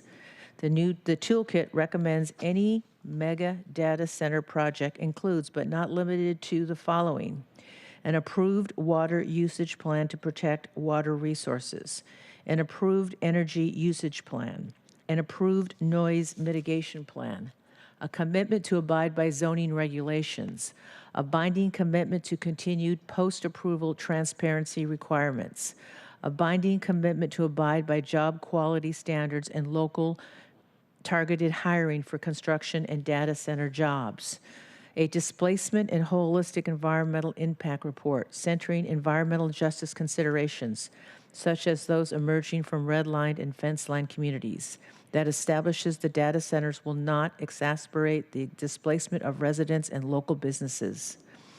And in conclusion, it called for by frontline communities a binding commitment to enforce community benefit agreements. While we cannot look to the federal government for leadership, we can look to tribal governments. The Seminole Nation was one of the first tribal councils to pass a moratorium on a hyperscale data centers in March of 2026. The Saut-Suiattle St. Marie tribe of Chippewa Indians and many others have followed suit. Tribes understand the excavation mentality and environmental degradation, and we know that it is not new to Indian country. Misuki Band Representative Glenn Chabone Kernal said, "This is the threshold. There's no turning back. Once we've used up and contaminated all of our water resources, this is it." Today, we follow the example that tribal nations have set. We start on the path to ensure that we protect land and water usage, which are finite resources, the load on the electrical, can I say that word right? Electrical grid, residential utility rates, economic development, both land and use and jobs, and public health impacts such as noise, light, water, and air pollution, and the rights of federally recognized tribes, urban Indians, and Native communities to exercise any and all express or implied treaty rights to access and fish on all usual and accustomed places as has occurred since time immemorial. Our office and this City Council is committed to continuing the work. This Friday, June 3rd, staff members will be attending the 9th Annual Innovation and Technology Law Conference, Indigenous Perspectives on AI, Appropriation, Regulation, and Innovation, a virtual conference hosted by the Seattle University School of Law. I want to shout out to a dear friend of mine and former mentee, Ms. Brooke Pinkham, member of the Nez Perce Nation, Nini Nipu, director of the Northwest Center for Indigenous Law at Seattle U, for convening this important event. And I think it is the first of its kind in the Northwest. We've certainly seen them across the country. We are a city of technology. This resolution is focused on responsible exploration of this new field for this and future generations. It is vital we more completely understand the impact of data centers and hold data center developers accountable for their costs and impacts. We must ensure data centers and companies do not pass the costs and long-term effects onto our residents, our health, our resources, our rivers, our watersheds. With that, I want to thank my committee members, my vice chair, Councilmember Kettle, Councilmember Rivera, Councilmember Saka, and Councilmember Strauss. In addition, I would like to thank my great staff, my Chief of Staff, Kelly Brown, who's out there in the audience, our policy guy, Paul Menifee, who's acting as our clerk today, Sophia Suarez, who is still getting her graduate degree at University of Washington, what school is that again? Evans School, who started working on this project in the fall of 2025. And of course, the City Council staff, Council Member Lynn and his staff, Thaddeus Gregory, and of course, who's been working shoulder to shoulder with us, Council President Joy Hollingsworth and her staff. We have not only done the research and attended webinars and local tech events, like I shared before, we went to the GeekWire event hosted by Amazon. We were meeting with the lawyers, tribal lawyers, analysts, environmental groups, the media justice folks. We have reviewed court filings and pleadings. We attended statewide stakeholder groups. Basically, we've done as much research as we can. And why we did this is because we care. We know that these critical issues go beyond our job, their job, beyond our front door, beyond our city, beyond our state, beyond our country, and as you are witnessing now, globally. When we move forward with technology, we know it takes some time for society to catch up. And with that, we aim to build high societal trust as we move forward in this new era of data centers and AI. Thank you. All right. With that, Mr. Clerk, will you please read item number 2 into the record? Resolution 32206, a resolution related to the City Light Department acknowledging and approving the 2026 Integrated Resource Plan. There will be briefing and discussion. Thank you. So with that, we'd like to invite the City Light presenters to join us at the table. Let me see what I have here.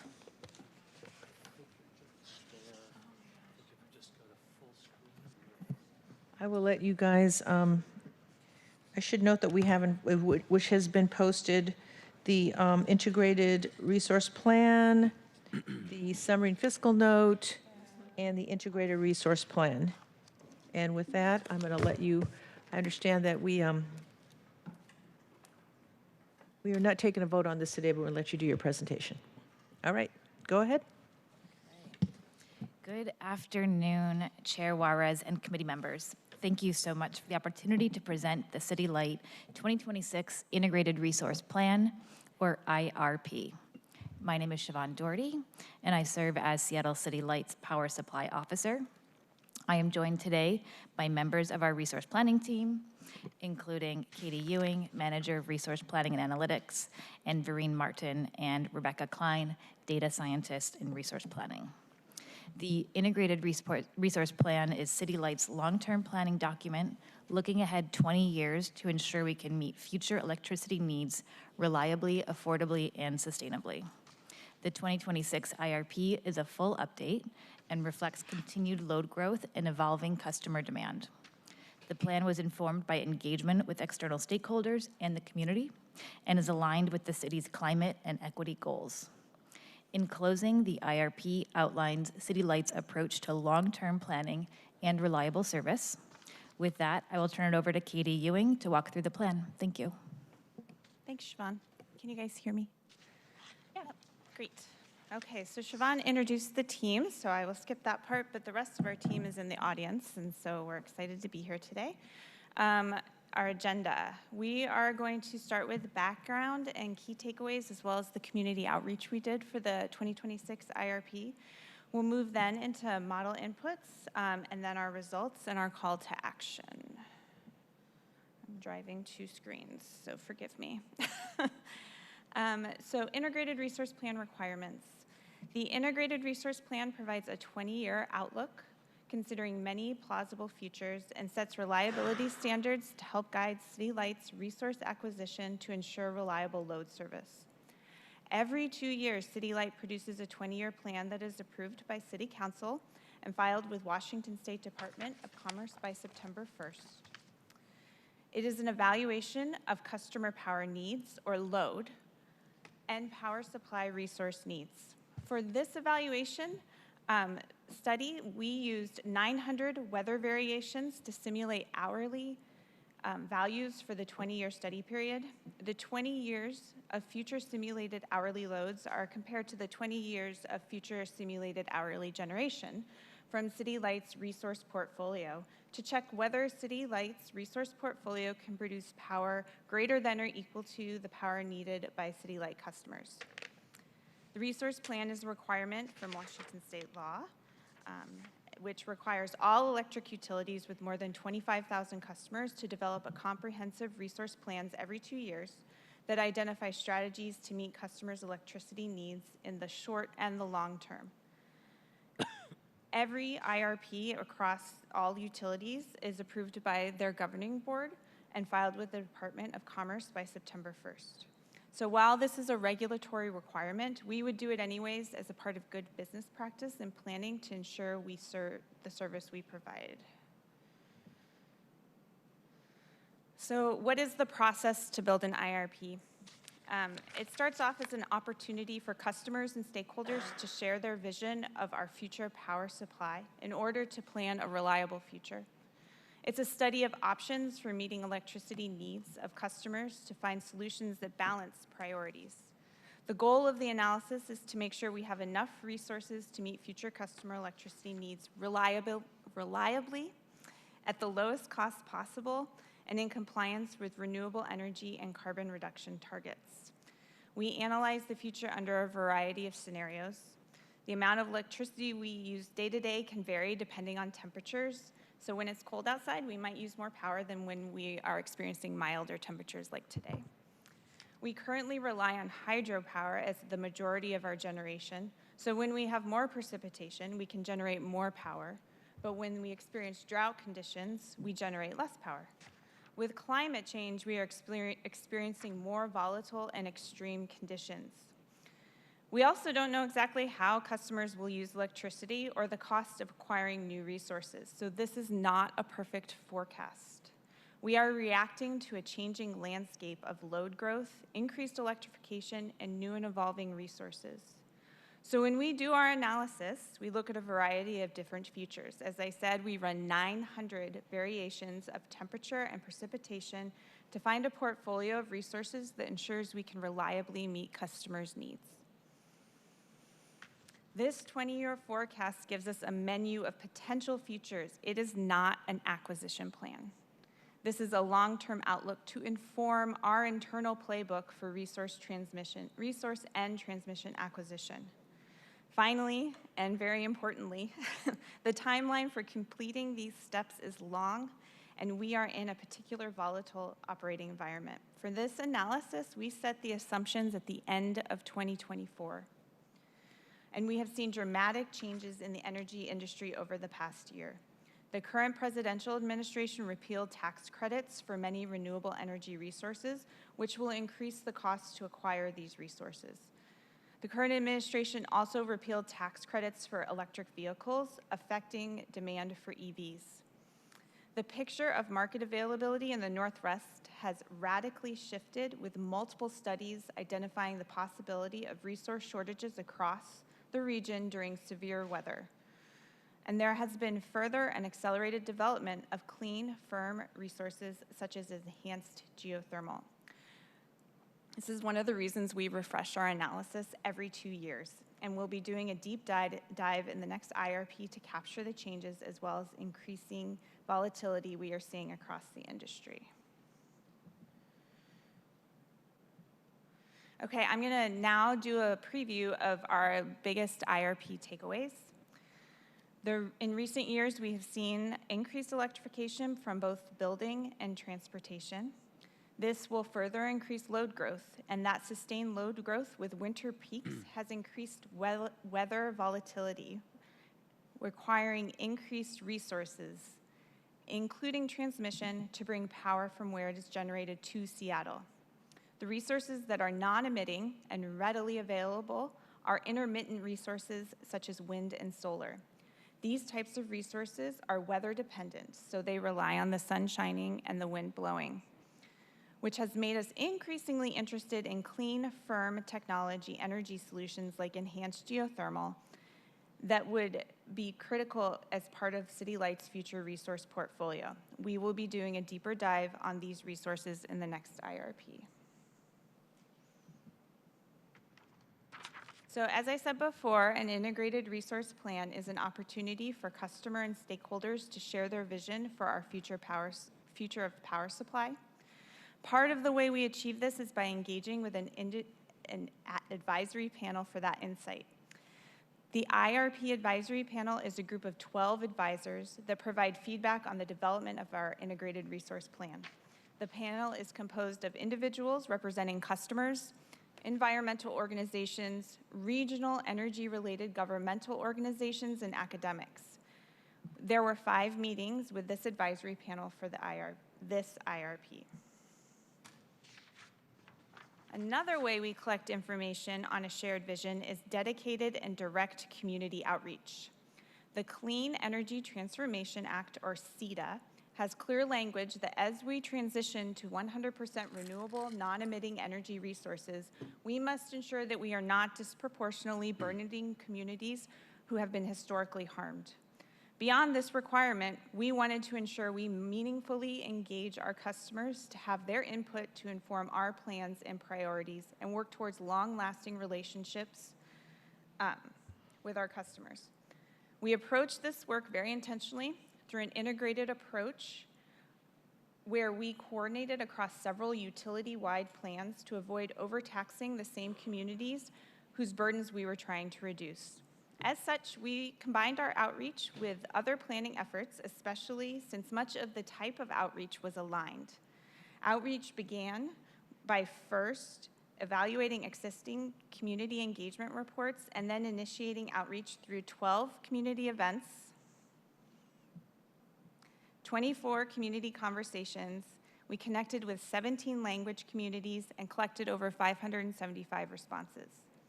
Reliability came through as customers' top priority, with affordability and environment also being very important. Now I'm going to hand it to Rebecca, who will begin talking about our study inputs. There we go. All right.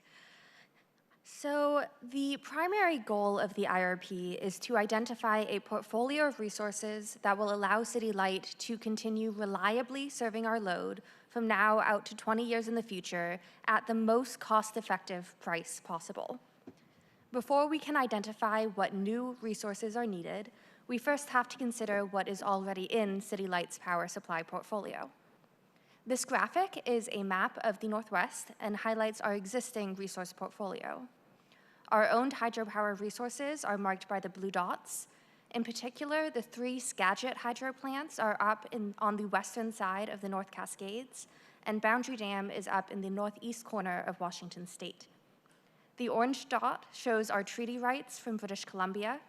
The black dots indicate our long-term hydro contracts, and the yellow dots demark our other long-term contracts, in particular Condon Wind in the Gorge area of northern Oregon. City Light's power mix is typically around 80 to 85% hydropower, and about half of that is supplied by our Skagit and Boundary hydro projects. Most of the remaining hydropower is purchased from the Bonneville Power Administration, a nonprofit federal power marketing agency. In addition to hydropower, about 8% of City Light's power mix is wind, and around 5% comes from purchases in the West's wholesale energy market. Next slide. Since around 40 to 45% of City Light's power supply is provided through a long-term contract with the Bonneville Power Administration, or BPA, we want to talk about that a little bit more. This map shows BPA's service territory and the 31-dam federal hydropower network. Layered on top are Seattle City Light's resources from the previous slide, with our owned hydro plants in navy blue. BPA's service territory includes 30,000 square miles, consisting of Washington, Oregon, Idaho, western Montana, and small portions of California, Nevada, Utah, and Wyoming. The dams are owned and operated by the U.S. Army Corps of Engineers and the U.S. Bureau of Reclamation. Additionally, BPA sells the output of the nuclear Columbia Generating Station, which it buys from Energy Northwest, a joint operating agency formed by the public utilities that own it, which includes Seattle City Light. Of note, BPA owns 75% of Pacific Northwest transmission, including 90% of the transmission City Light uses to meet load. The statutes that created BPA mandate that it sell power at cost, which is a much lower cost power source than alternatives. Seattle City Light buys power from BPA through a long-term contract, and it is an important component to serving load. Speaking of load, one of the most important inputs into the IRP is the load forecast, which is how much electricity we expect our customers to use in the future. The load forecast helps tell us how much new resource generation we'll need and when in order to continue reliably serving our customers' loads. As a note, when we refer to megawatts, that is a unit of power. 1 megawatt can power 1,100 single-family homes in Seattle. On the graph, the horizontal axis shows time in years, and the vertical axis is load in average megawatts, or peak load in megawatts. The solid lines on the left are historical actual loads, and the dotted lines to the right are the forecasted load used in the 2026 IRP. On the bottom is annual average load in average megawatts. Our historic load was relatively flat due to aggressive energy efficiency efforts, even with underlying load growth in our area. The upper line shows the peak load in megawatts. Peak load is the megawatt from the single hour with the highest load for that entire year. We have started to see peak load increasing as we've experienced more volatile weather. In December of 2022, we reached the highest peak load we had seen in at least 30 years. And then we beat that peak in January 2024 by over 100 megawatts.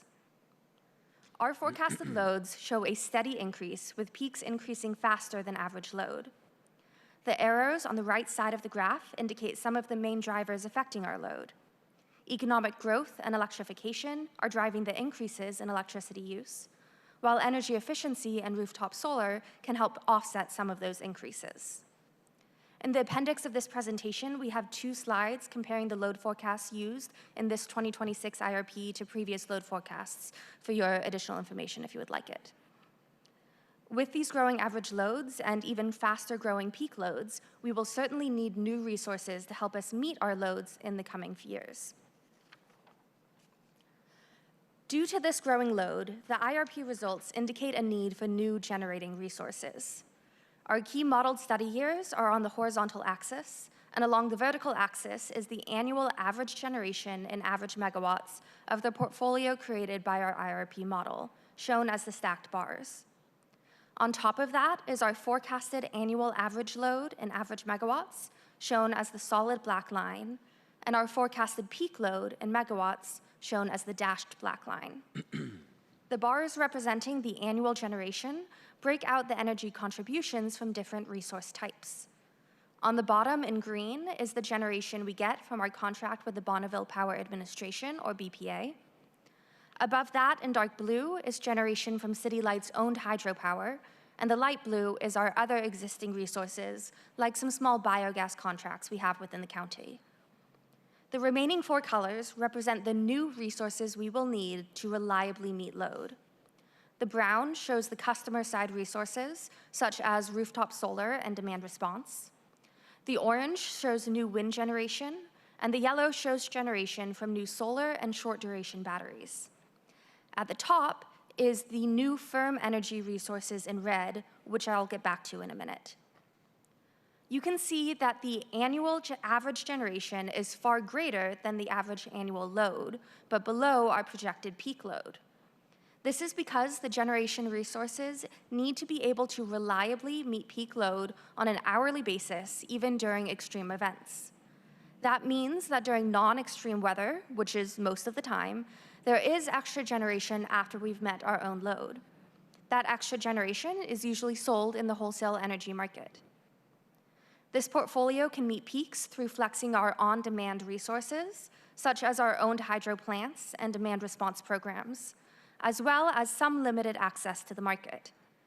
Our need for new resources, especially firm energy, is heavily driven by sustained peaks, mostly in the winter. For the primary IRP analysis, we limited supply resources to wind, solar, and short-duration batteries. These types of resources are weather dependent, and there's a risk of these resources not being available when we need them and impacting our ability to reliably meet customer needs.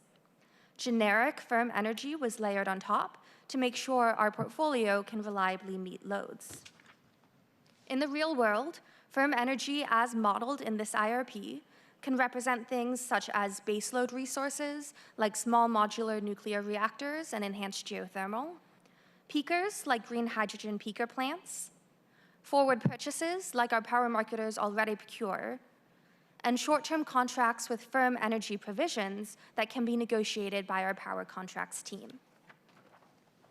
In a separate analysis, we evaluated other firm clean resources, such as enhanced geothermal and small modular reactor technology more in depth, as well as on-demand resources, specifically long-duration storage and renewable peakers.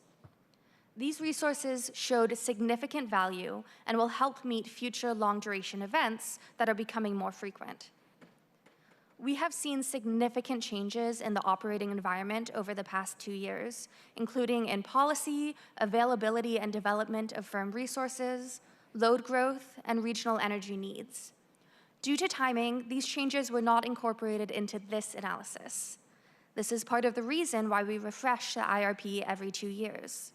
For the 2028 IRP, we will do a deeper analysis on firm resources and the critical role they will play in our portfolio in the future. For now, I'll hand it off to Vereen to talk about how we will get this generation to Seattle. Thanks, Rebecca. In addition to new generation resources, the IRP also shows a critical need for additional transmission capacity to bring new and existing generation back to Seattle to serve our load.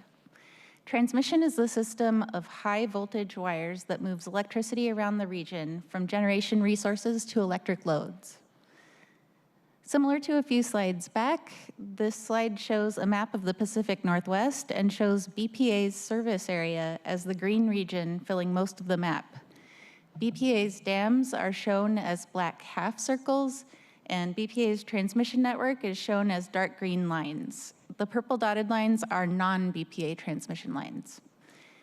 BPA operates 15,000 miles of high voltage electric transmission, and as Rebecca noted earlier, that represents 75% of the total transmission in the Pacific Northwest and includes 90% of the transmission Seattle City Light uses to meet our load. Counting the transmission needed to move power generation at Boundary, one of our City Light's owned large hydro projects. So BPA's transmission system is critical for delivery of electricity from generation resources to serve our electric loads. Seattle's own transmission lines and long-term transmission contracts are currently sufficient to serve our load, but as demand grows, our IRP results also identified the need for new transmission capacity in order to deliver generation from both new and existing resources to reliably serve our customers' electric load. However, transmission is very difficult to build, and transmission projects take a very long time to complete. In the Pacific Northwest, we've seen transmission projects take 15 to 20 years to build from start to finish. To account for this, the IRP model did not allow transmission additions to Seattle City Light system until 2035. But starting in 2035, as soon as it was allowed, the model identified needed transmission additions along 3 different paths, which are represented by the blue arrows overlaid on this map.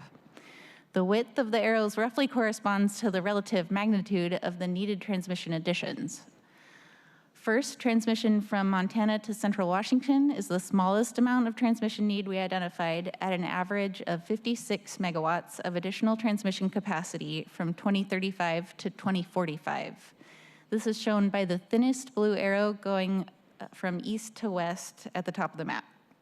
The next largest need the IRP identified was for an average of 91 megawatts of new transmission capacity connecting Oregon to Seattle, which is represented by the medium blue arrow going from south to north. And the largest need for additional transmission we found was along a path connecting Idaho to Oregon, represented by the thickest blue arrow going from east to west near the bottom of the map. The IRP showed we need an average of 230 megawatts of additional transmission capacity from Idaho to Oregon. And as you'll notice from the map, there's currently no transmission on BPA's system connecting Idaho directly to Oregon. Now I want to zoom out a little bit to provide some larger context around these results. The additional transmission needs we're talking about here are just what Seattle needs to get generated electricity back to our customers. Other utilities are vying for that same transmission capacity as they're seeing their loads grow like we are. For example, east to west transmission from Idaho to Oregon, the path of our largest need, is going to be particularly valuable to Portland as well. Competing needs from others in the region adds further strain to our regional transmission system, making it even more urgent for Seattle to procure the transmission that we need to reliably serve our load. Next slide, please. This slide summarizes the new supply-side resource additions identified by the IRP that Seattle City Light would require in order to continue to meet our load reliably from now out through the next 20 years if we were to rely on only new wind, solar PV, and short-duration battery resources. The totals are split up with the resource needs within the first 10 years of the IRP study in the left column and additional resource needs in the second 10 years of the IRP study in the second or middle column, and finally the grand totals for each resource type are in the column on the right. The bottom line in the table shows the total supply side generation resources needed for each period. So you can see at the bottom of the table in the first column, the total new supply side resources needed just within the next 10 years comes to 1,711 megawatts. These numbers indicate the need to add many times more new wind farms, solar PV projects, and short duration batteries to our portfolio in a shorter amount of time than we've ever achieved in the past.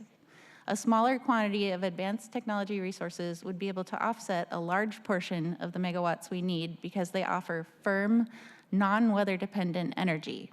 For that reason, they'll be critical to add to our portfolio as soon as possible.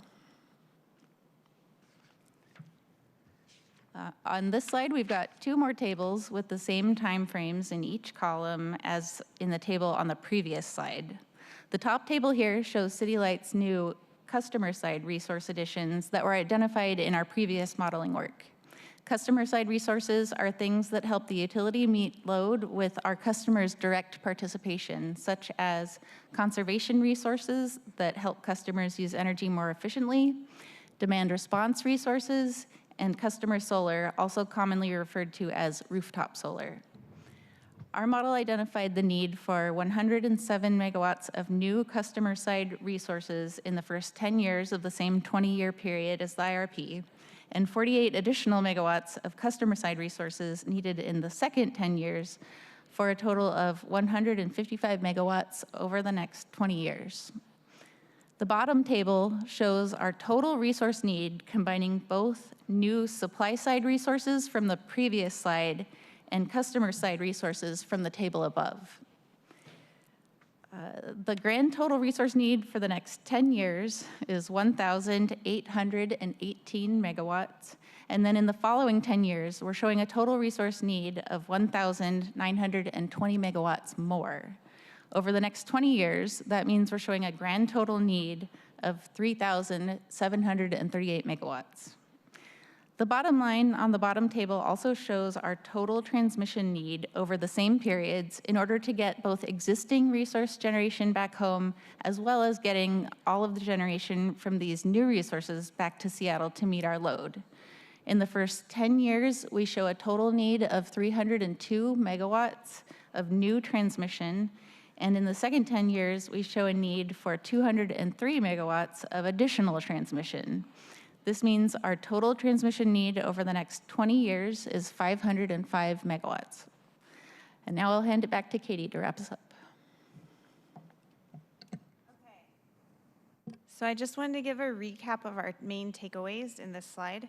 So increased electrification from building and transportation has led us to sustained load growth with winter peaks, including weather volatility, requiring increased resource need that have weather-driven intermittency, which has made us increasingly interested in advanced technology energy solutions, and we'll be doing a deeper dive in future IRPs.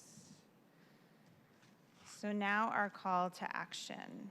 As I said, the requirement for utilities to create integrated resource plan also requires approval by the utilities governing body. In Seattle City Light's case, that's City Council. We request approval for the proposed resolution that approves the 2026 Integrated Resource Plan. The IRP report is included in the legislative packet as attachment 1 to the resolution. And that is what we have to talk to you about today. Thank you. Thank you. You know what? I didn't want you to think that I was bored. I went through this stuff before, so I know that you're trying to get through it. It's important. First, let me ask if there's any questions. Councilmember Saka is listening. He had to leave. He had a hard stop at 4, but he's on the phone, so he can hear us. Okay, great. So, Councilmember Saka, Councilmember Strauss, are there any questions that you have of our guest before I ask a question? Yes. Here. Oh, thank you. Was your hand up? It was? Okay. Go ahead. Sorry. I'll just say, interest of time, I'll hold my questions for next meeting because I had a great conversation with the City Light team ahead of this meeting today. a great amount of information, very dense information here, and I just appreciate everyone's work. I'll follow up at our next meeting in the interest of time. Thank you, Chair. Thank you. I just have one quick question. You know, when we were talking amongst ourselves and we're talking with staff, you don't have to go back to it, but on slide 14, and then you end on slide 4, but I'm looking at 14 now. So on the increased electrification, you have that on both of those. Is that because the feds, when they passed the Green New Deal in 2019, and then we passed it in August of 2019, is a direct result of that, the increased electrification? I know that we moved all of our suites to all of our fleets, to electricity, and then we passed the Green New Deal, as you know, in 2019. I think it was Councilmember O'Brien at the time.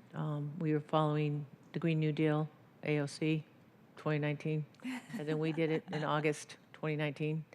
So is that why we have all this increase in the increased electrification? I think the electrification is driven by a number of different things. So we are seeing general growth in passenger vehicles that are being electrified. Oh, okay. I think Washington in particular has a great industry for electric vehicles because our power costs are so low and our gas prices tend to be high. It makes economic sense for our customers. Also, it includes electrification related to fleets, related to public transit, related to the port, as well as the building emissions performance standard for Seattle. So a number of different things are contributing to the increased electrification. Okay. And then I had one, and you're going to probably think this is a dumb question, but it was driving me crazy. And I actually like maps. On page 8, when you listed out all the BPA service area and where the federal dams were, first of all, I didn't see 31, so I had to count them on my own, and then I realized, oh, shoot, they wrote it in there, 31 federal dams. When you talked about Seattle City Light Resource, are you including dams and what else? Because I'm looking like, what is Lucky Peak? Is that wind, water, solar? So what does that mean? Yeah, so this includes both our owned resources and resources that we have a power purchase agreement with. So we have a contract to get wind. So Lucky Peak, for example, is a hydro dam. So we have a contract with them. And then we also have, I think on the previous slide, on slide 7, it's color-coded to show what type of resource all of our owned contracts are. Oh, I see. Lucky Peak's on there too. Yes. So. But it's not our dam. No, it's not ours. It's owned by Contract with them. Idaho, but we have a contract for their generation. Okay, so we have the dams that we own, and then we have the dams that we contract with. Exactly, And those are the yes. resources. Yeah, because I was like, where the hell is Lucky Peak? Okay, that was bugging me. I know, it was a nerdy thing. Okay, so is there anything else you guys want to add before we wrap up here? I don't think so. I think you got it all. We will be, what does my note say? Paul, when are we back in committee on this? June 17th? So are you going to have the same PowerPoint on June 17th? Sure. Well, you don't have to. I'm just I saying, mean, if you think you need to, I'm just asking. I don't think we need to go back through the PowerPoint again. We'll bring it so that if there are questions related to the PowerPoint, we can refer to the slides, but I don't think we need to present. We don't have any additional information to present. And one last question. Why are you reporting back to Department of Commerce? I know under state law that you have to do this. Why DOC? Do you know why? If you don't know the answer, that's okay. I don't know why. No, I don't know the history of that. Yeah, because we don't have a state energy. We have Department of Ecology, but we don't have, and I think they tucked this type of stuff under DOC. Yeah. I know that when we were working on wind projects, that's where, and all of us were confused, like, why is that there? I didn't know if that was the bastion of expertise or not. They do have a big energy group within the Department of Commerce, and for the different regulatory requirements we have, some of them do go to the Department of Ecology, and some of them go to Department of Commerce. The legislative history of why that is, I'm not sure. Okay. Do you know who's the head of DOC now? There's an interim director, Sarah Clifthorne. Okay. All right. Thank you, guys. Thank you so much. And thank you for the PowerPoint, the summary and fiscal note. What else? The resolution, the other big packet. I believe some council members may be submitting written questions that we'll be forwarding to you. Okay. So this will be back in committee On the 17th. on the 17th, on June 17th, and then from there, it'll go to full council in July, correct? Okay. All right. Thank you very much. All right. So with that, Councilmember Strauss and Councilmember Saka, is there anything good of the order here? Before we can wrap up today's agenda? You good? You had a great speech earlier. Oh, thank you. I have to lead it up to my It's going on my end. Thank you, Councilmember Saka. You know, I have a great staff, and I've been on them, and they never were paying attention to AI until I did. And then every day I send them, did you read this? Did you read this? Did you see this article? Did you go to this webinar? Did you hear this podcast? So they're annoyed with me. But anyway, it was a culmination of all of that. All right, so we're going to move to adjourn. We reached to the end of today's agenda. There are no more comments from my committee members. And with that, we are adjourned, and it is 4:18. Thank you, and thank you guests for coming.